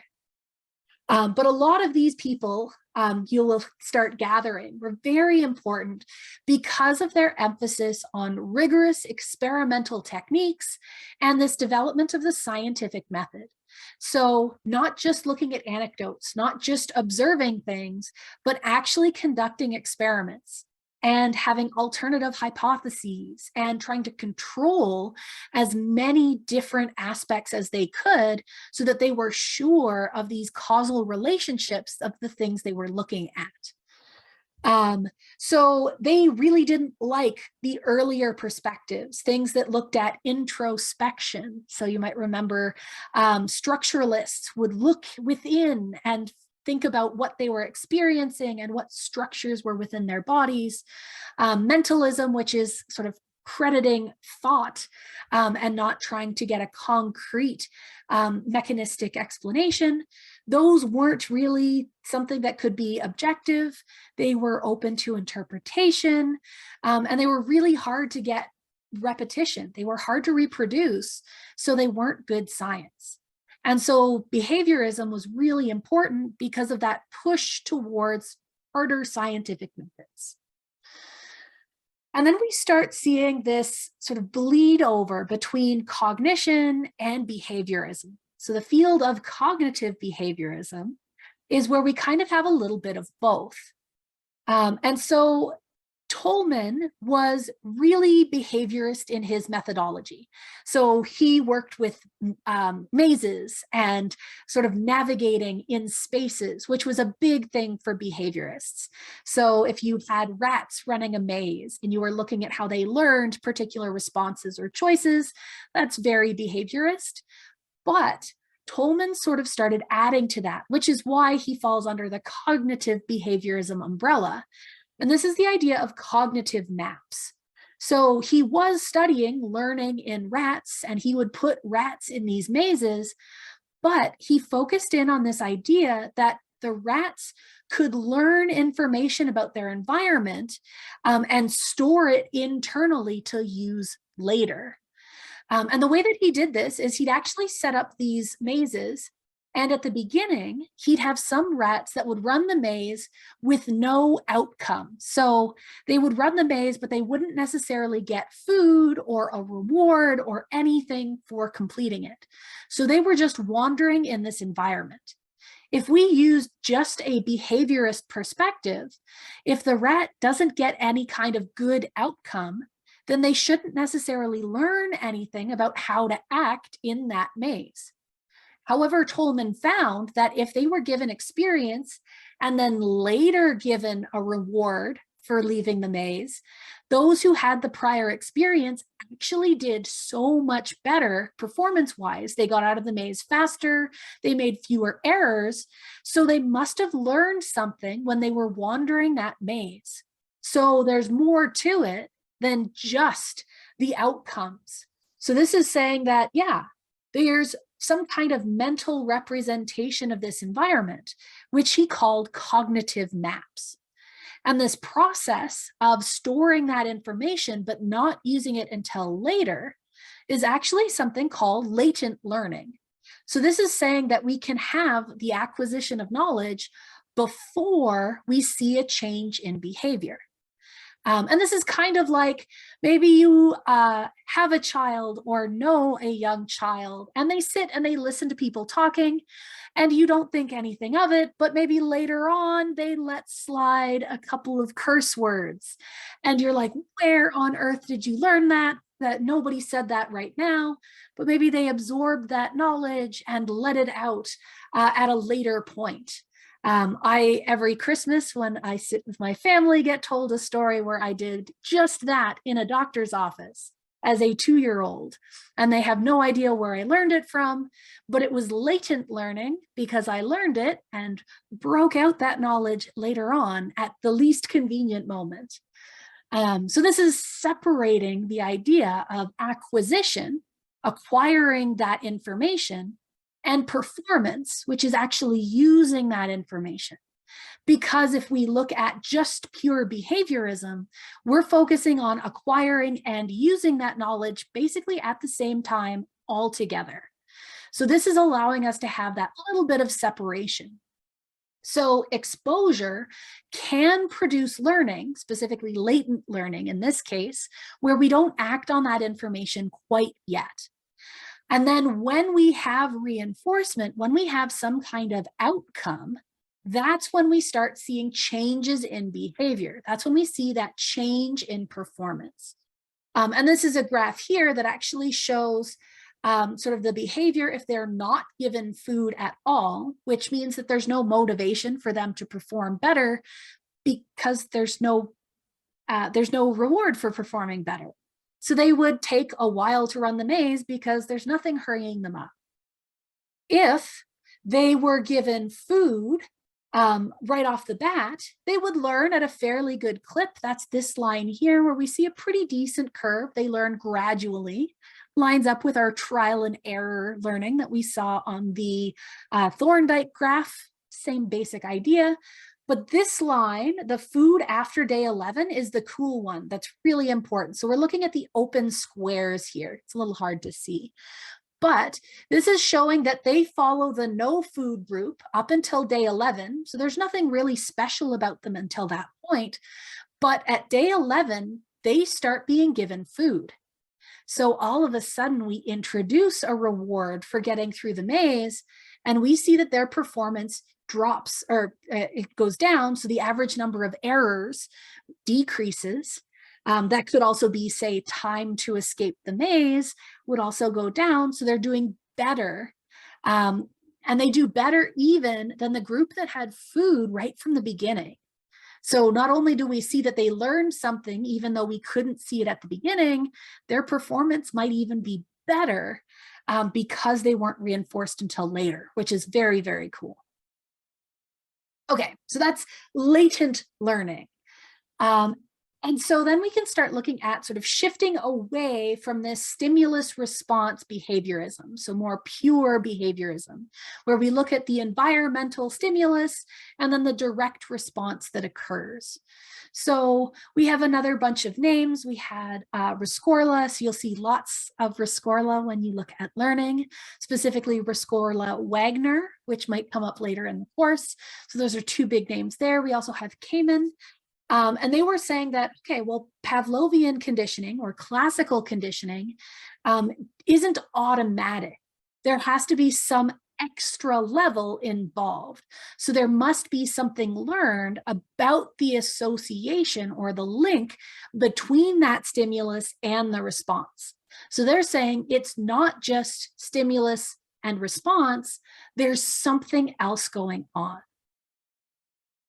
So with Pavlovian conditioning, it's not just a reflex.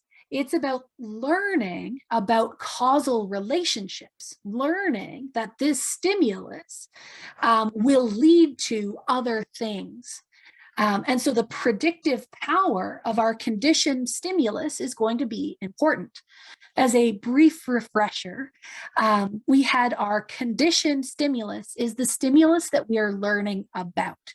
So in classical conditioning, in the famous example, Pavlov and his dogs, ringing a bell on its own is not going to mean anything to a dog. So it starts as a neutral stimulus, but as that bell is paired with a stimulus that has meaning, our unconditioned stimulus, or the food that the dog is given, then we start learning that the bell is associated with that food. So we get a conditioned stimulus where we've learned something about that bell. And so if that bell is always paired with food, then we're going to see a lot more of the response to that stimulus because it's strongly predictive. Whereas if the bell only sometimes gets paired with food, we're not going to have as strong of a response because it's not very predictive of a particular outcome of getting food. So we need to keep in mind sort of how do these things relate. We might also focus on some of the constraints that exist of learning, where it isn't always a straight stimulus and response pattern. Other things can get involved. And there are biological and functional limitations to what can be learned. My absolute favorite example for talking about this, when talking about, say, biological constraints, is say that you're training raccoons to put money in a piggy bank. And if you've taken, I think I talk about this in 282 and 381, but if you're getting them to put money in a piggy bank, that's a pretty basic behavior. And you can use your operant conditioning where if they put the coin in the piggy bank, they get food. So they learn that doing that behavior gets them a good outcome. But where the biological constraints come in is when you give a raccoon food, they start associating that coin, that stimulus that they had, the thing that they're putting in the piggy bank, they start associating that with food. And we start seeing some biological behaviors that relate to food. So what do raccoons do with food? They rub it, they wash it, and they don't like to let go of it. So over time, no matter how much you try and teach them that behavior, that biological constraint of treating those coins like food is actually going to override the learning process. And so there are restrictions on things that we can and can't learn. We also see that it can work in to our advantage. If you're trying to train a fear response, maybe you want to make somebody jump, there are certain stimuli that are more startling. They are innately more startling. So we have a biological predisposition to being startled by them. So it makes it easier to learn that. So biological limitations can make something easier or harder, and we need to keep that in mind in the background. As for functional limitations, maybe you're trying to train an animal to do something that they are physically not capable of doing. Maybe they don't have the mental capacity for it. Maybe they don't understand the association between things. Maybe you're trying to train them to do something that they don't have the structures for. For example, if you're trying to train dogs to differentiate between two colors and you neglect to remember that dogs are colorblind, it's not going to go very well. Oh, interesting. Examples of biological constraints for humans. I know things that we are good at doing. So we're really good at learning a startle response to things like snakes or spiders or things that appear suddenly or move quickly. And that's just because that's stuff that we're predisposed to be scared of because it makes evolutionary sense to avoid things that can hurt us. So that would be sort of on the positive side of things. Trying to think about negative stuff that we can't do. I don't know if it quite fits, but I think we talk a little bit about learned things like taste aversions. And again, my always example is my aversion to apple juice. Humans and most animals have a really strong, like one-off automatically learned response where if we eat something and it makes us sick, we will avoid it very, very quickly and pretty much for the rest of our lives. So I drank apple juice that was way too hot because it was left in the car in the summer as a kid, and it made me sick. So I haven't drank I haven't drank apple juice voluntarily since, just because I now think it's gross. It doesn't taste bad or anything. I just have that built-in biological association from that experience. So that can be troublesome if you accidentally develop a taste aversion, because that's not easy to get rid of. But there's lots of little things like that. If anyone else thinks of any good constraints, you can let me know. Yeah, it's very easy to happen with things like that. One of the people I did my PhD with has an aversion to grape pop due to an incident with pop left outside in the sun and ants. And I'll let you fill in the blanks on that one. But yeah, stuff happens. Oh, and then I guess the next thing to mention very, very briefly, I focus on this quite a bit more in other learning classes, but a lot of the terminology that we see as we move away from sort of pure behaviorism and we start moving towards sort of a cognitive perspective is we start seeing terminology that lines up with computers and information processing. So when we talk about memory and how our mind works, we talk about storing information and retrieving information and converting things from external stimuli to signals that we can use internally. And a lot of that terminology actually came from the fact that the cognitive revolution, this swing back towards cognitivism and cognitive perspectives, actually came around the same time that computers were becoming very popular. So there's a lot of overlap there just because of what was sort of big at the time. So you might notice some of the metaphors for that information processing system overlap with computers for that very reason. And then if you are somebody who likes to know timelines, you have probably figured out I leave out a lot of dates, mostly because, again, A, I don't do numbers, not in the right order anyways. And B, it's not really something that's useful to test you on. I wouldn't ever ask you, like, what year did Darwin publish this particular thing? But some people do like to have a timeline of when different perspectives were popular. So this is my numberless timeline that shows us how we swing back and forth between this perspective of animals as reflex machines, more of a pure behaviorist perspective, and then more over to animals as intelligent and thinking beings, more of a cognitive perspective, and back again. So Descartes would be reflexive, Darwin and his students were more intelligent, back to Thorndike and Pavlov and Watson with reflexes, Tolman as intelligence, Holland Skinner as reflex, and then back over to Rescorla, Wagner, and Kamen as intelligence. And so in modern psychology, we do still see modern behavioral perspectives, but we also see modern cognitive perspectives and comparative cognition, which will be a main focus here. But we also tend to see people who sit somewhere in the middle and might call themselves cognitive behaviorists because they care about both the external stimuli and the internal processes. So just a bit of an overview of all of the possibilities that we're going to see in differing amounts throughout the course. All right.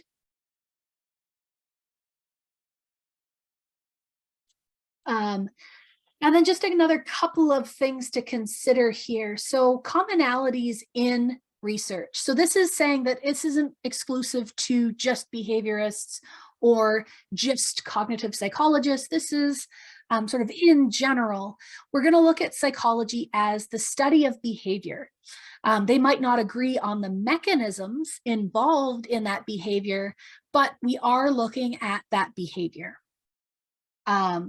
So both fields would agree that the natural science approach having precise and quantifiable observations based on sound experimental design. So we want to focus in on more scientific approaches.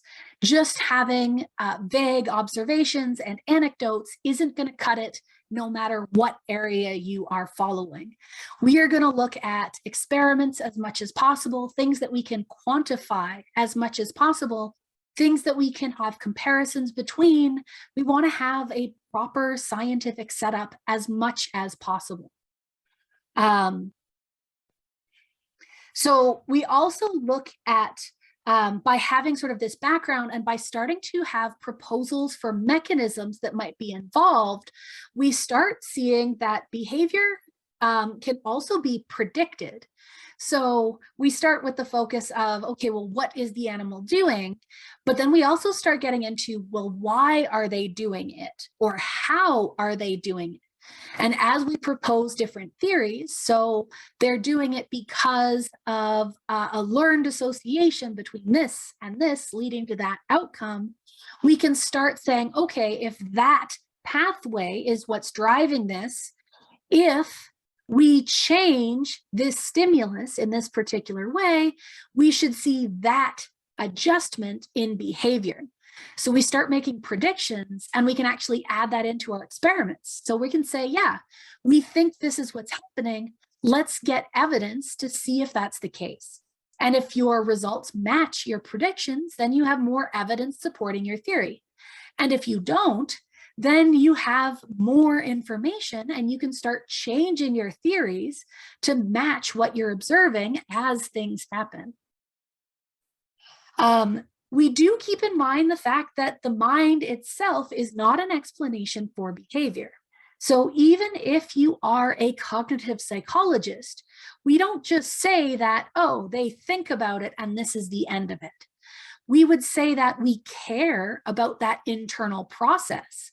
So maybe they're aware of the association between this and that's what's driving the behavior.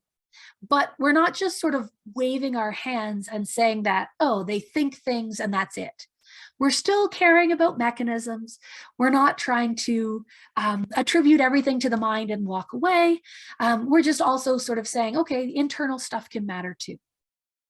And we already focused a whole big bunch on this idea that humans are animals too. I try my darndest to use the terms humans and non-human animals because sometimes you'll see it as humans versus animals. And that creates that separation where humans are special and unique and separate. But this whole course is based on the fact that we can use common ancestors and hopefully common mechanisms to figure out things about different species by relating them to other species. So humans are part of that. So just a little reminder of that. And I have also sort of already mentioned some of the things that people say like or dislike, some of the points of contention. And I like to point these out as time goes on in this course. I do many asides to say things like, yes, people love to fight about this topic. So theory of mind is a huge one to argue about, whether it's a thing or not a thing, whether it matters. But these are a couple of other ones. So we can sort of look at these debates as, okay, are we going to focus in on learning general processes? So do we learn sort of general, broadly applicable things, and then we just sort of employ them in multiple situations?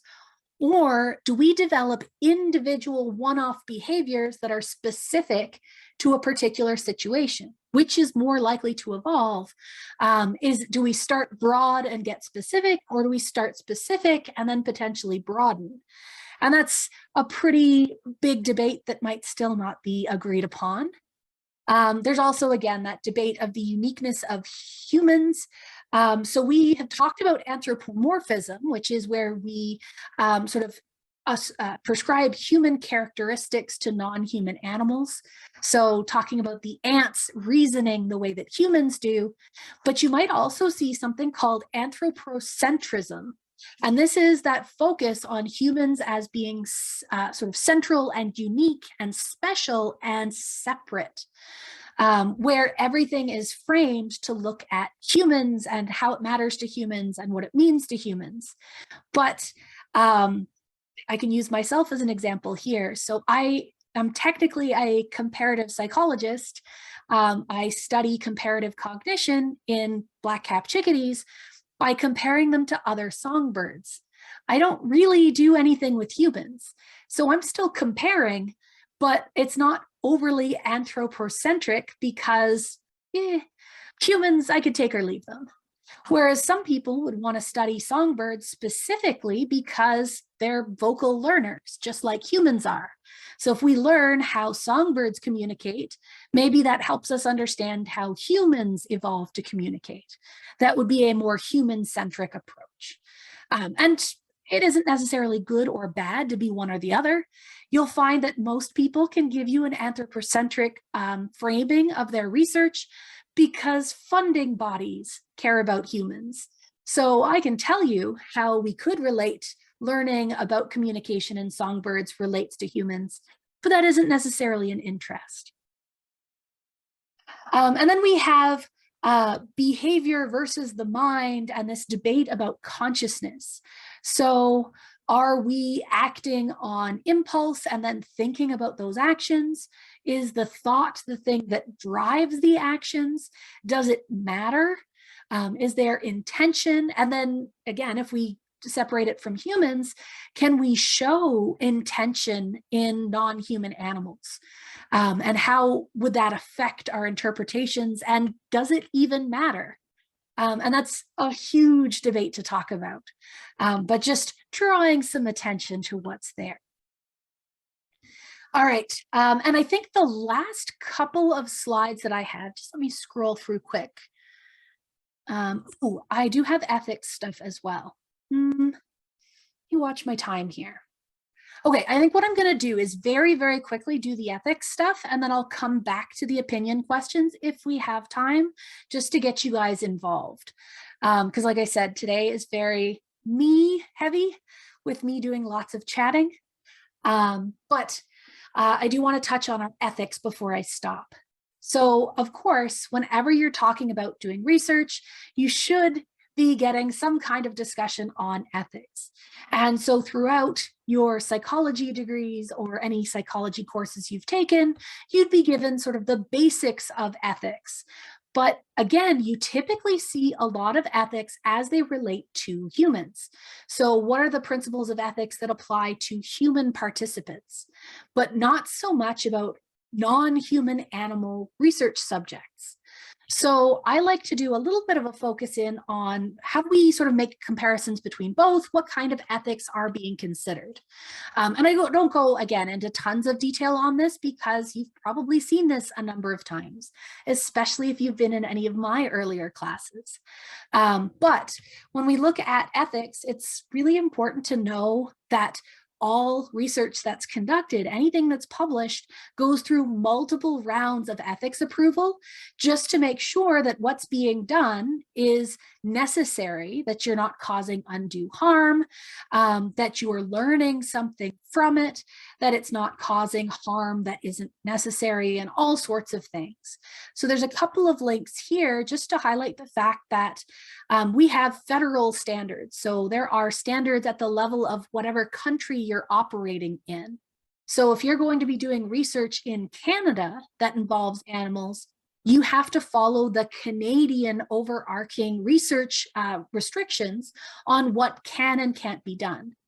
You then also have institutional standards. So the location where you conduct research has their own standards. So you usually have to submit any proposed research to an ethics board or an ethics committee, and they'll then look it over and critically evaluate of, is this something that needs to happen? Is there a better way to do this? Or have you sort of mediated as many things as possible? And then even after you've gone through those two levels, in order to publish your research at the end, each individual journal will have their own standards for research. And so if you publish to a journal, you'll actually also have to submit your ethics approvals. So you'll have to say, this is what I've been approved to do, or this is what approval standard I have.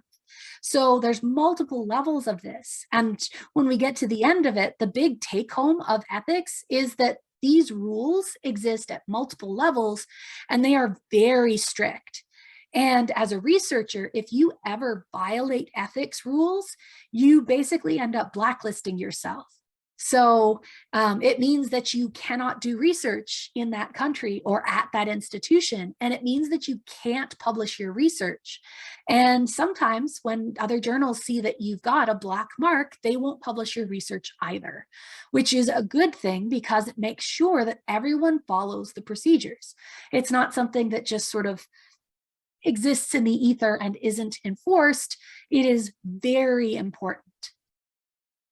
But our big important concepts with ethics, especially with non-human animal research, are the 3 R's.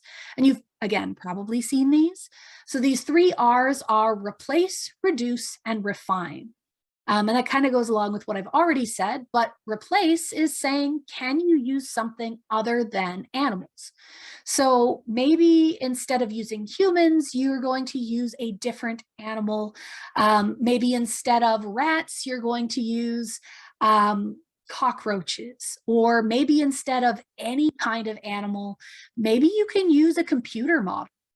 I know in the lab that I worked in, over time, we realized that we could do a very good job at modeling chickadee discriminations using computer programs.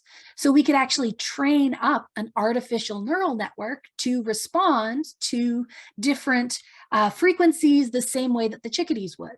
So we could run an experiment using a smaller number of birds, or maybe even skip an experiment with birds, as long as our models agreed with sort of a particular outcome.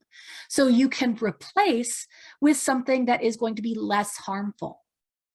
Reduce is, can you use fewer animals?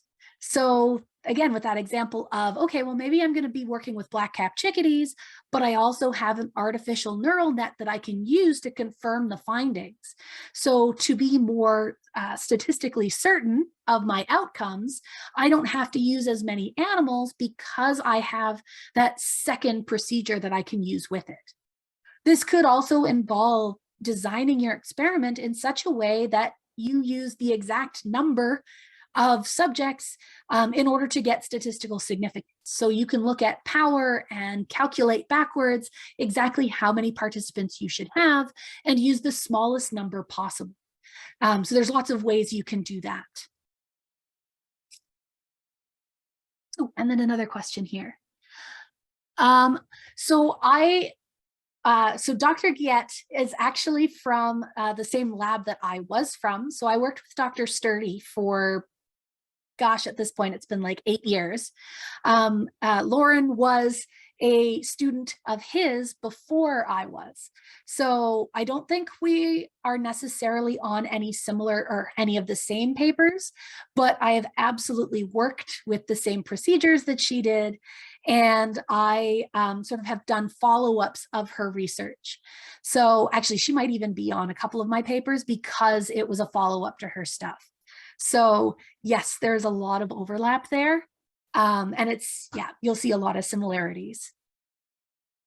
But yeah, so Dr. Giet is now working with zebra finches mostly, but I think she does still do a little bit of work with chickadees because they're there. So it's kind of interesting to see how that stuff relates. But yes, we're all from Dr. Sturdy's lab, which is fun. Awesome. And then the last one is refinement. So what about the methods themselves? So what are you doing? And is there a way to mitigate any problems that you're causing? And harm here can be physical harm or even psychological harm. So can you do something to mitigate stress, to cause the least amount of pain? Again, with our chickadees, when we use them in operant experiments, we'll put them in an operant box. And unlike with rats or pigeons, with Like if you've ever seen operant conditioning with pigeons, you pick them up, you put them in a juice jug, you walk them to the room, you put them in the operant box, they run for an hour or whatever, and then you put them back in their cages. That handling is not super stressful to pigeons. They're used to it, they don't care. I take that it's fairly similar for rats. Chickadees absolutely hate seeing humans, being near humans. They despise being handled by humans. So what we do is we'll put them in an operant box and then we check on them once a day, but we leave them there and don't touch them, don't move them for long periods of time to mitigate stress. So that's an intentional choice to try and have a more ethical experiment that causes less stress. We also set it up so that the room is quiet, so they're not stressed out by that. We also do all sorts of other things to try and mitigate anything that might be harmful. So there's lots and lots of extra things that can be considered. And the way that this typically works is, as a researcher, when you design a study, you think about these 3 things on your own, and you try and put together the best proposal to submit to your ethics committee. After that, the ethics committee is going to be a neutral third party, usually within your institution, but sometimes they can escalate it higher up if there's ever sort of uncertainty. But this neutral third party will look over it and say, okay, you've considered everything that we can think of. I think it's okay. Or they might say, hey, did it occur to you that you might try this instead? Because researchers might not know absolutely everything that they could think of. So it's just an extra way to make sure that we're doing as little harm as possible. And so this is usually a fairly long process. It can take more than a year to get ethics approval. So you want to make sure that you're doing the best job of it as possible. And so any experiment that's ever conducted, so if ever I'm using examples, they all have gone through rigorous approval processes. And even if you look at papers, they'll actually list their ethics approvals so that you can show that that has been approved, which is fantastic. And then I always like to include sort of a little bit of a take home at the end, because as somebody who does or who has done research with animals in the past, some people think that being an animal researcher means that you're some kind of evil scientist, that you're doing it because you want to do experiments and you want to see how things work and you don't necessarily care about the animals. But maybe you figured it out from just me talking about myself, but many animal researchers study animals because we actually like them. We find them interesting. We want to know how they work, and we want to be learning things that might help them in the future. So I did some work looking at the effects of anthropogenic or human-produced noise on black-capped chickadee communication. And I did that because noise is increasing in the environment, and it'd be really neat if we could learn how it affects chickadees in the wild, and maybe if we could start making adjustments to help birds in the wild combat those changes. So it's not always, maniacal scientists. It's usually people who are doing this because they're passionate, they care. And when we have black-capped chickadees in the lab, we check on them, we talk to them, we make sure that they're healthy and happy and safe. So I always like pointing that out, because sometimes the ethics sections that people will give can be a little bit dry and, oh, we do this because it's the rules. But like I said, I started studying birds, and over the past few years, I have now acquired 3 of my own.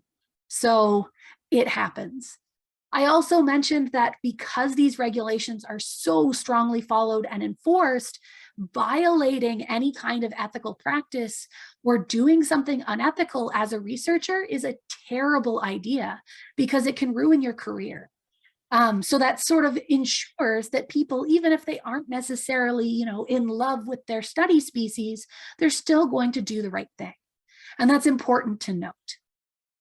Okay, so I think that is the most crash course version of ethics that I can do. And we're still okay on time. So I think what I want to do for the end here is I have Yeah, I have 4 different questions. So let's start with just the first one, and I'll give you guys a chance to talk and sort of interact a little bit. And if you want to unmute yourselves or chat in the chat, that's perfectly fine, just to get a feel for it.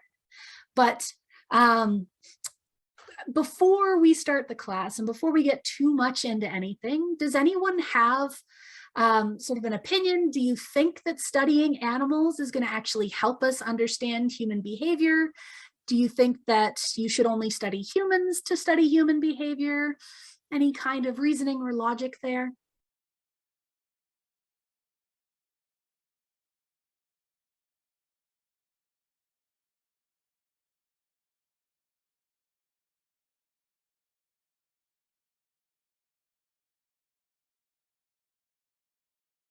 Absolutely.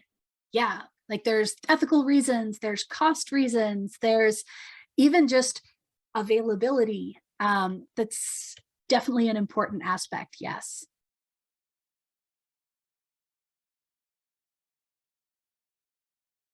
Anyone else, or is most people going to be on the same wavelength as that one?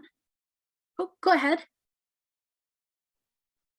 Yeah, I also kind of have a question that goes with this. So I obviously, I think that studying animals is a relevant way to understand human behavior, because as we learned about a little bit of the history of behaviorism and these different scientists and such, when Darwin talks about, I believe it's Darwin, speciation, or sorry, George Romanes, is that how you say his name?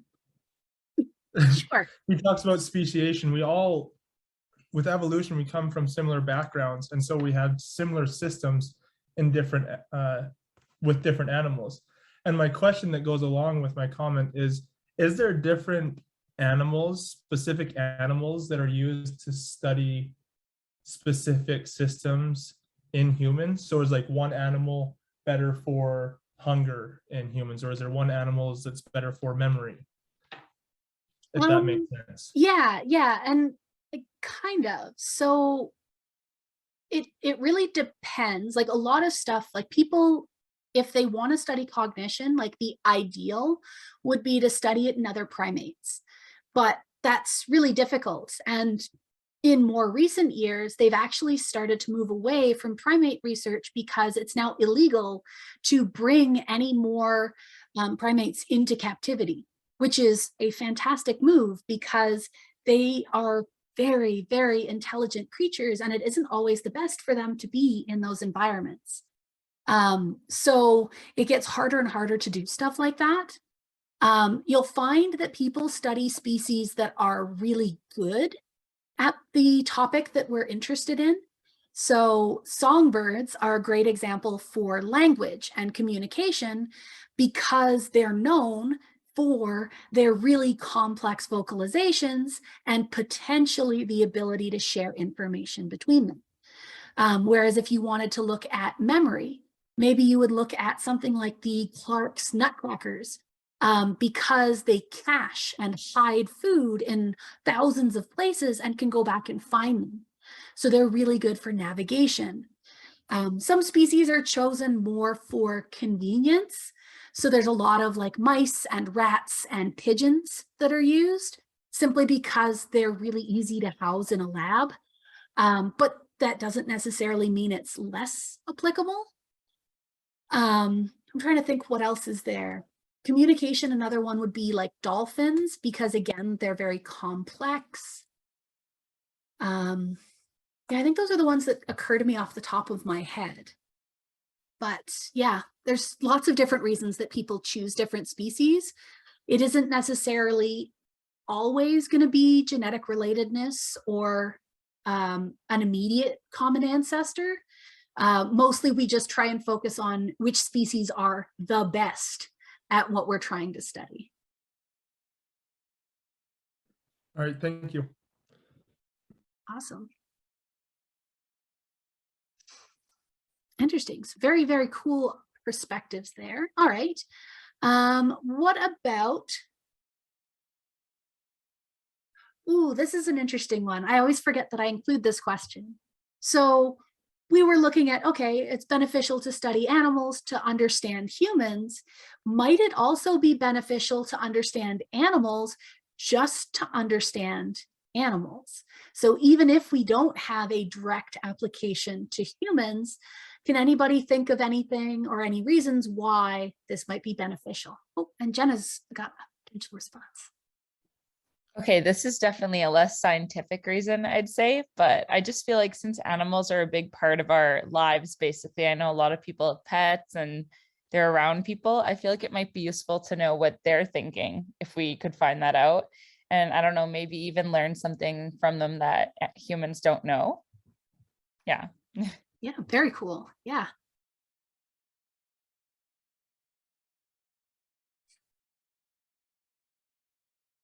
Anyone else? Go ahead. So I'm not sure if this is an example of something that would directly relate to humans, but I don't see it as being directly related. But a lot of times animals in their natural environment, their reaction to changes in that environment can be indicative of changes in weather patterns or like, you know, incoming sources of danger, things like that, which might be like peripherally related to humans also in the same environment, but also just good to know for ecological reasons. Yeah, absolutely. I did a little bit of ecology work. I actually worked with an animal rehab center when I was sort of in between degrees. And we were really looking at like sort of preserving environments and helping different animals sort of relate to humans. So it's almost like we did the opposite of, instead of focusing on humans and how this benefits humans, we could focus on how we can change human behavior to benefit the animals. So we did a lot of like outreach and a lot of like teaching the animals different things and moving them and releasing them in particular places and getting them used to certain things. So it's kind of neat when you flip it on its head. Awesome. All right. And then I guess let's see what we have next. Can you think of feats of animal intelligence that may have impressed or surprised you? This is always a fun one to ask both before and after the course, because we'll talk about some really cool ones. But I just like to see what your baseline is.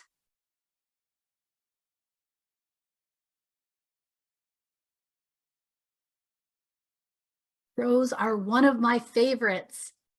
Someday when I have an actual house with a yard, I might have an army of crows. Go ahead. Yeah, I was just thinking back. I can't remember what the name of the horse was, but that horse that learned to read people's expressions and everything. And it seemed to answer complex questions, but it was really just, you know, analyzing the environment. But that was really cool, I thought. Yes. I'm also drawing a blank on the name as well, but maybe Ed? Ed sounds familiar. But yeah, like they were like, oh, well, he can't do math, like, but he can read the entire room full of people. And that is just as impressive, which is very cool. Oh, Hans, yes, thank you. Elephants and painting. Elephants are remarkable. Oh my goodness, yes. Any kind of cephalopod research is awesome. Especially where when we look at, as we study them more and more, we realize they're more and more intelligent, but also it seems to be convergent evolution of intelligence, which means that they don't necessarily have the same source or base mechanisms that we do. So cephalopods are just smart differently, which is almost creepier, and I absolutely love them. Rats playing a video game, yes. I saw something where there's a Twitch channel where they're watching a goldfish play Pokemon on an emulator. And apparently this goldfish is like halfway through the game, and I'm not quite sure how they manage that. That's kind of cool. Go ahead. I think the crows is actually pretty impressive how they use the tool and they're so precise in what they're doing. Like they have a really high level of intelligence. And then On like a more funny side, I saw this hamster that's trading crypto. It has no intelligence in it, but it runs back and forth between a buy and sell. And the hamster's up like 20%. Interesting. I love little videos and stuff like that. I've started encouraging students to, like, if you find a really cool video, send it to me, because I have a bookmarks bar for it. Oh yes, octopuses escaping jars. A lovebird that can unlatch its cage to get out. That's one of my biggest fears with my birds, is that they'll figure that out. I am especially grateful for the fact that Chic, the yellow one that you guys got to meet, she is pretty but not overly bright. So I don't think that's going to be an issue with her. Oh yes, pigeons discriminating between different artists. That's always a fun study. And you can even take that further, where pigeons can discriminate between cancerous and non-cancerous tissue stains, which is just super cool. Yeah, this is really fun. Well, I'm sure we'll have quite a few other ones that we'll come across. And this is the sort of thing where I also encourage students, where like you find a paper or something that you wanted to bring to class and it's relevant to the topic, that is absolutely encouraged. That could be part of your thought questions, would be to share something that you've come across. Anyone else?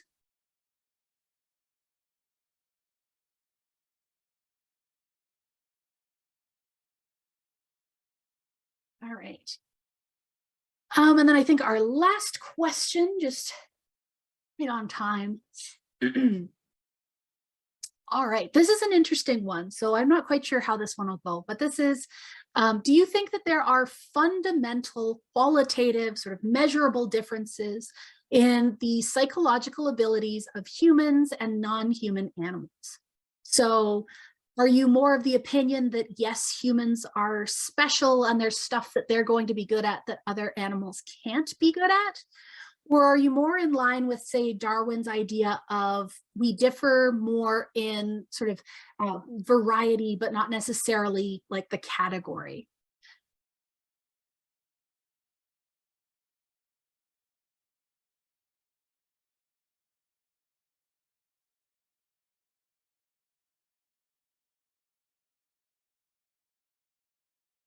Go ahead.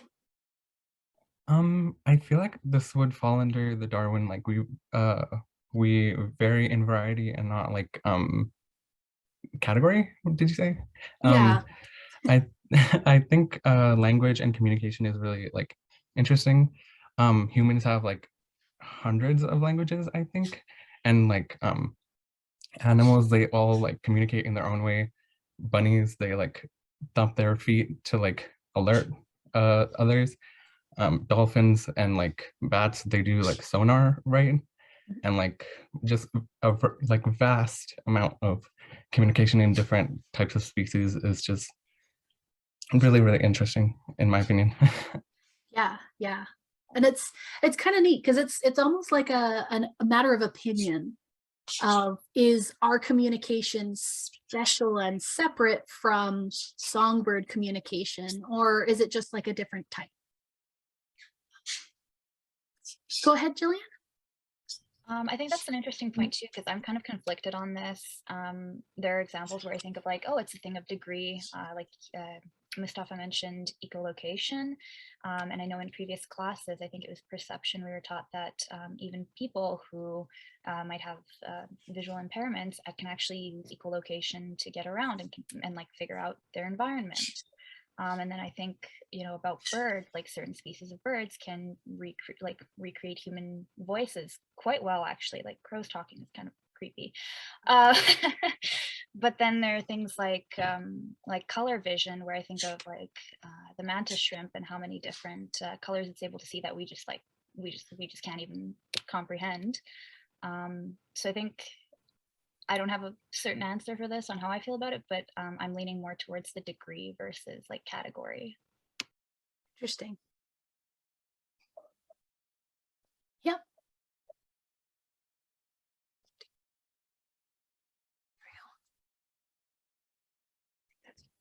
Hello. Hi. Oh, hi. I was just gonna say that I think that there are like qualitative differences. Like every animal has different abilities, but I think that like quantitatively they're kind of equal, like in terms of intelligence. Like if you define intelligence as like the ability to adapt to your environment and survive and evolve, then I would say that we're all like quantitatively equal. In terms of like unique differences, I guess humans are like the only animals to have like language, but like we're not the only ones to be able to communicate with each other and like have effective communication that allows us to like adapt and survive together. So yeah. Very interesting. I always like questions like this. Ironically, in the background, we have another case of cross-species learning where my green-cheek conure has learned a sun conure alarm call, which they're not supposed to be able to make, but he does. So, parrots.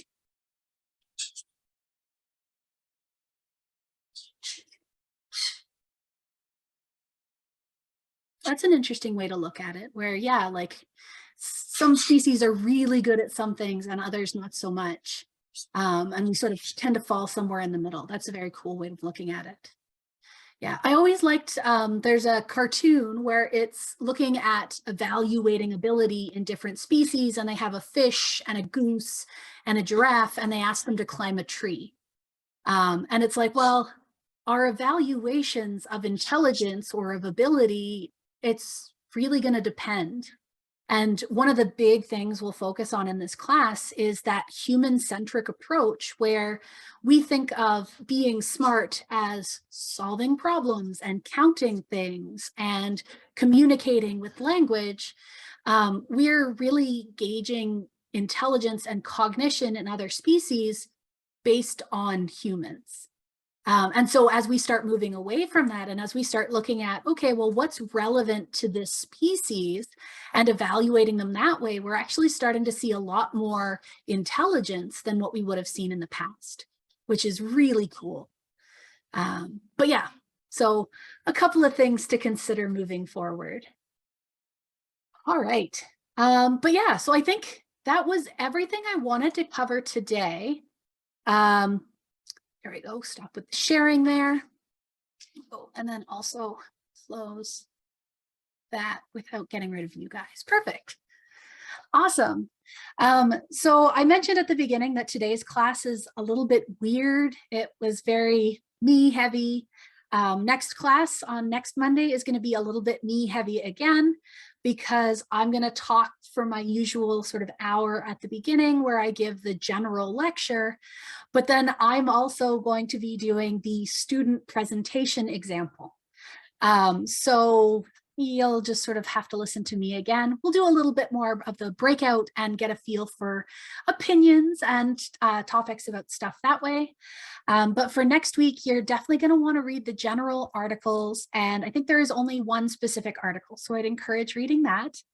And then you can submit your thought question. Next week, you will not have to give a feedback on the presentation, because I don't necessarily want to be told what I'm doing wrong. Yeah, so we'll just do next week will be submit your thought questions and participate in class, either through text or voice, kind of like what you're doing today. And then as I do the presentation at the end, I'll also kind of walk you guys through the important parts, the stuff that I want you to focus on for your own. And then I'll open up the signups for the rest of the topics and things like that. So start thinking about that stuff, but we're going to slowly ease our way into the semester. Does anybody have any other questions before I set you loose for the afternoon?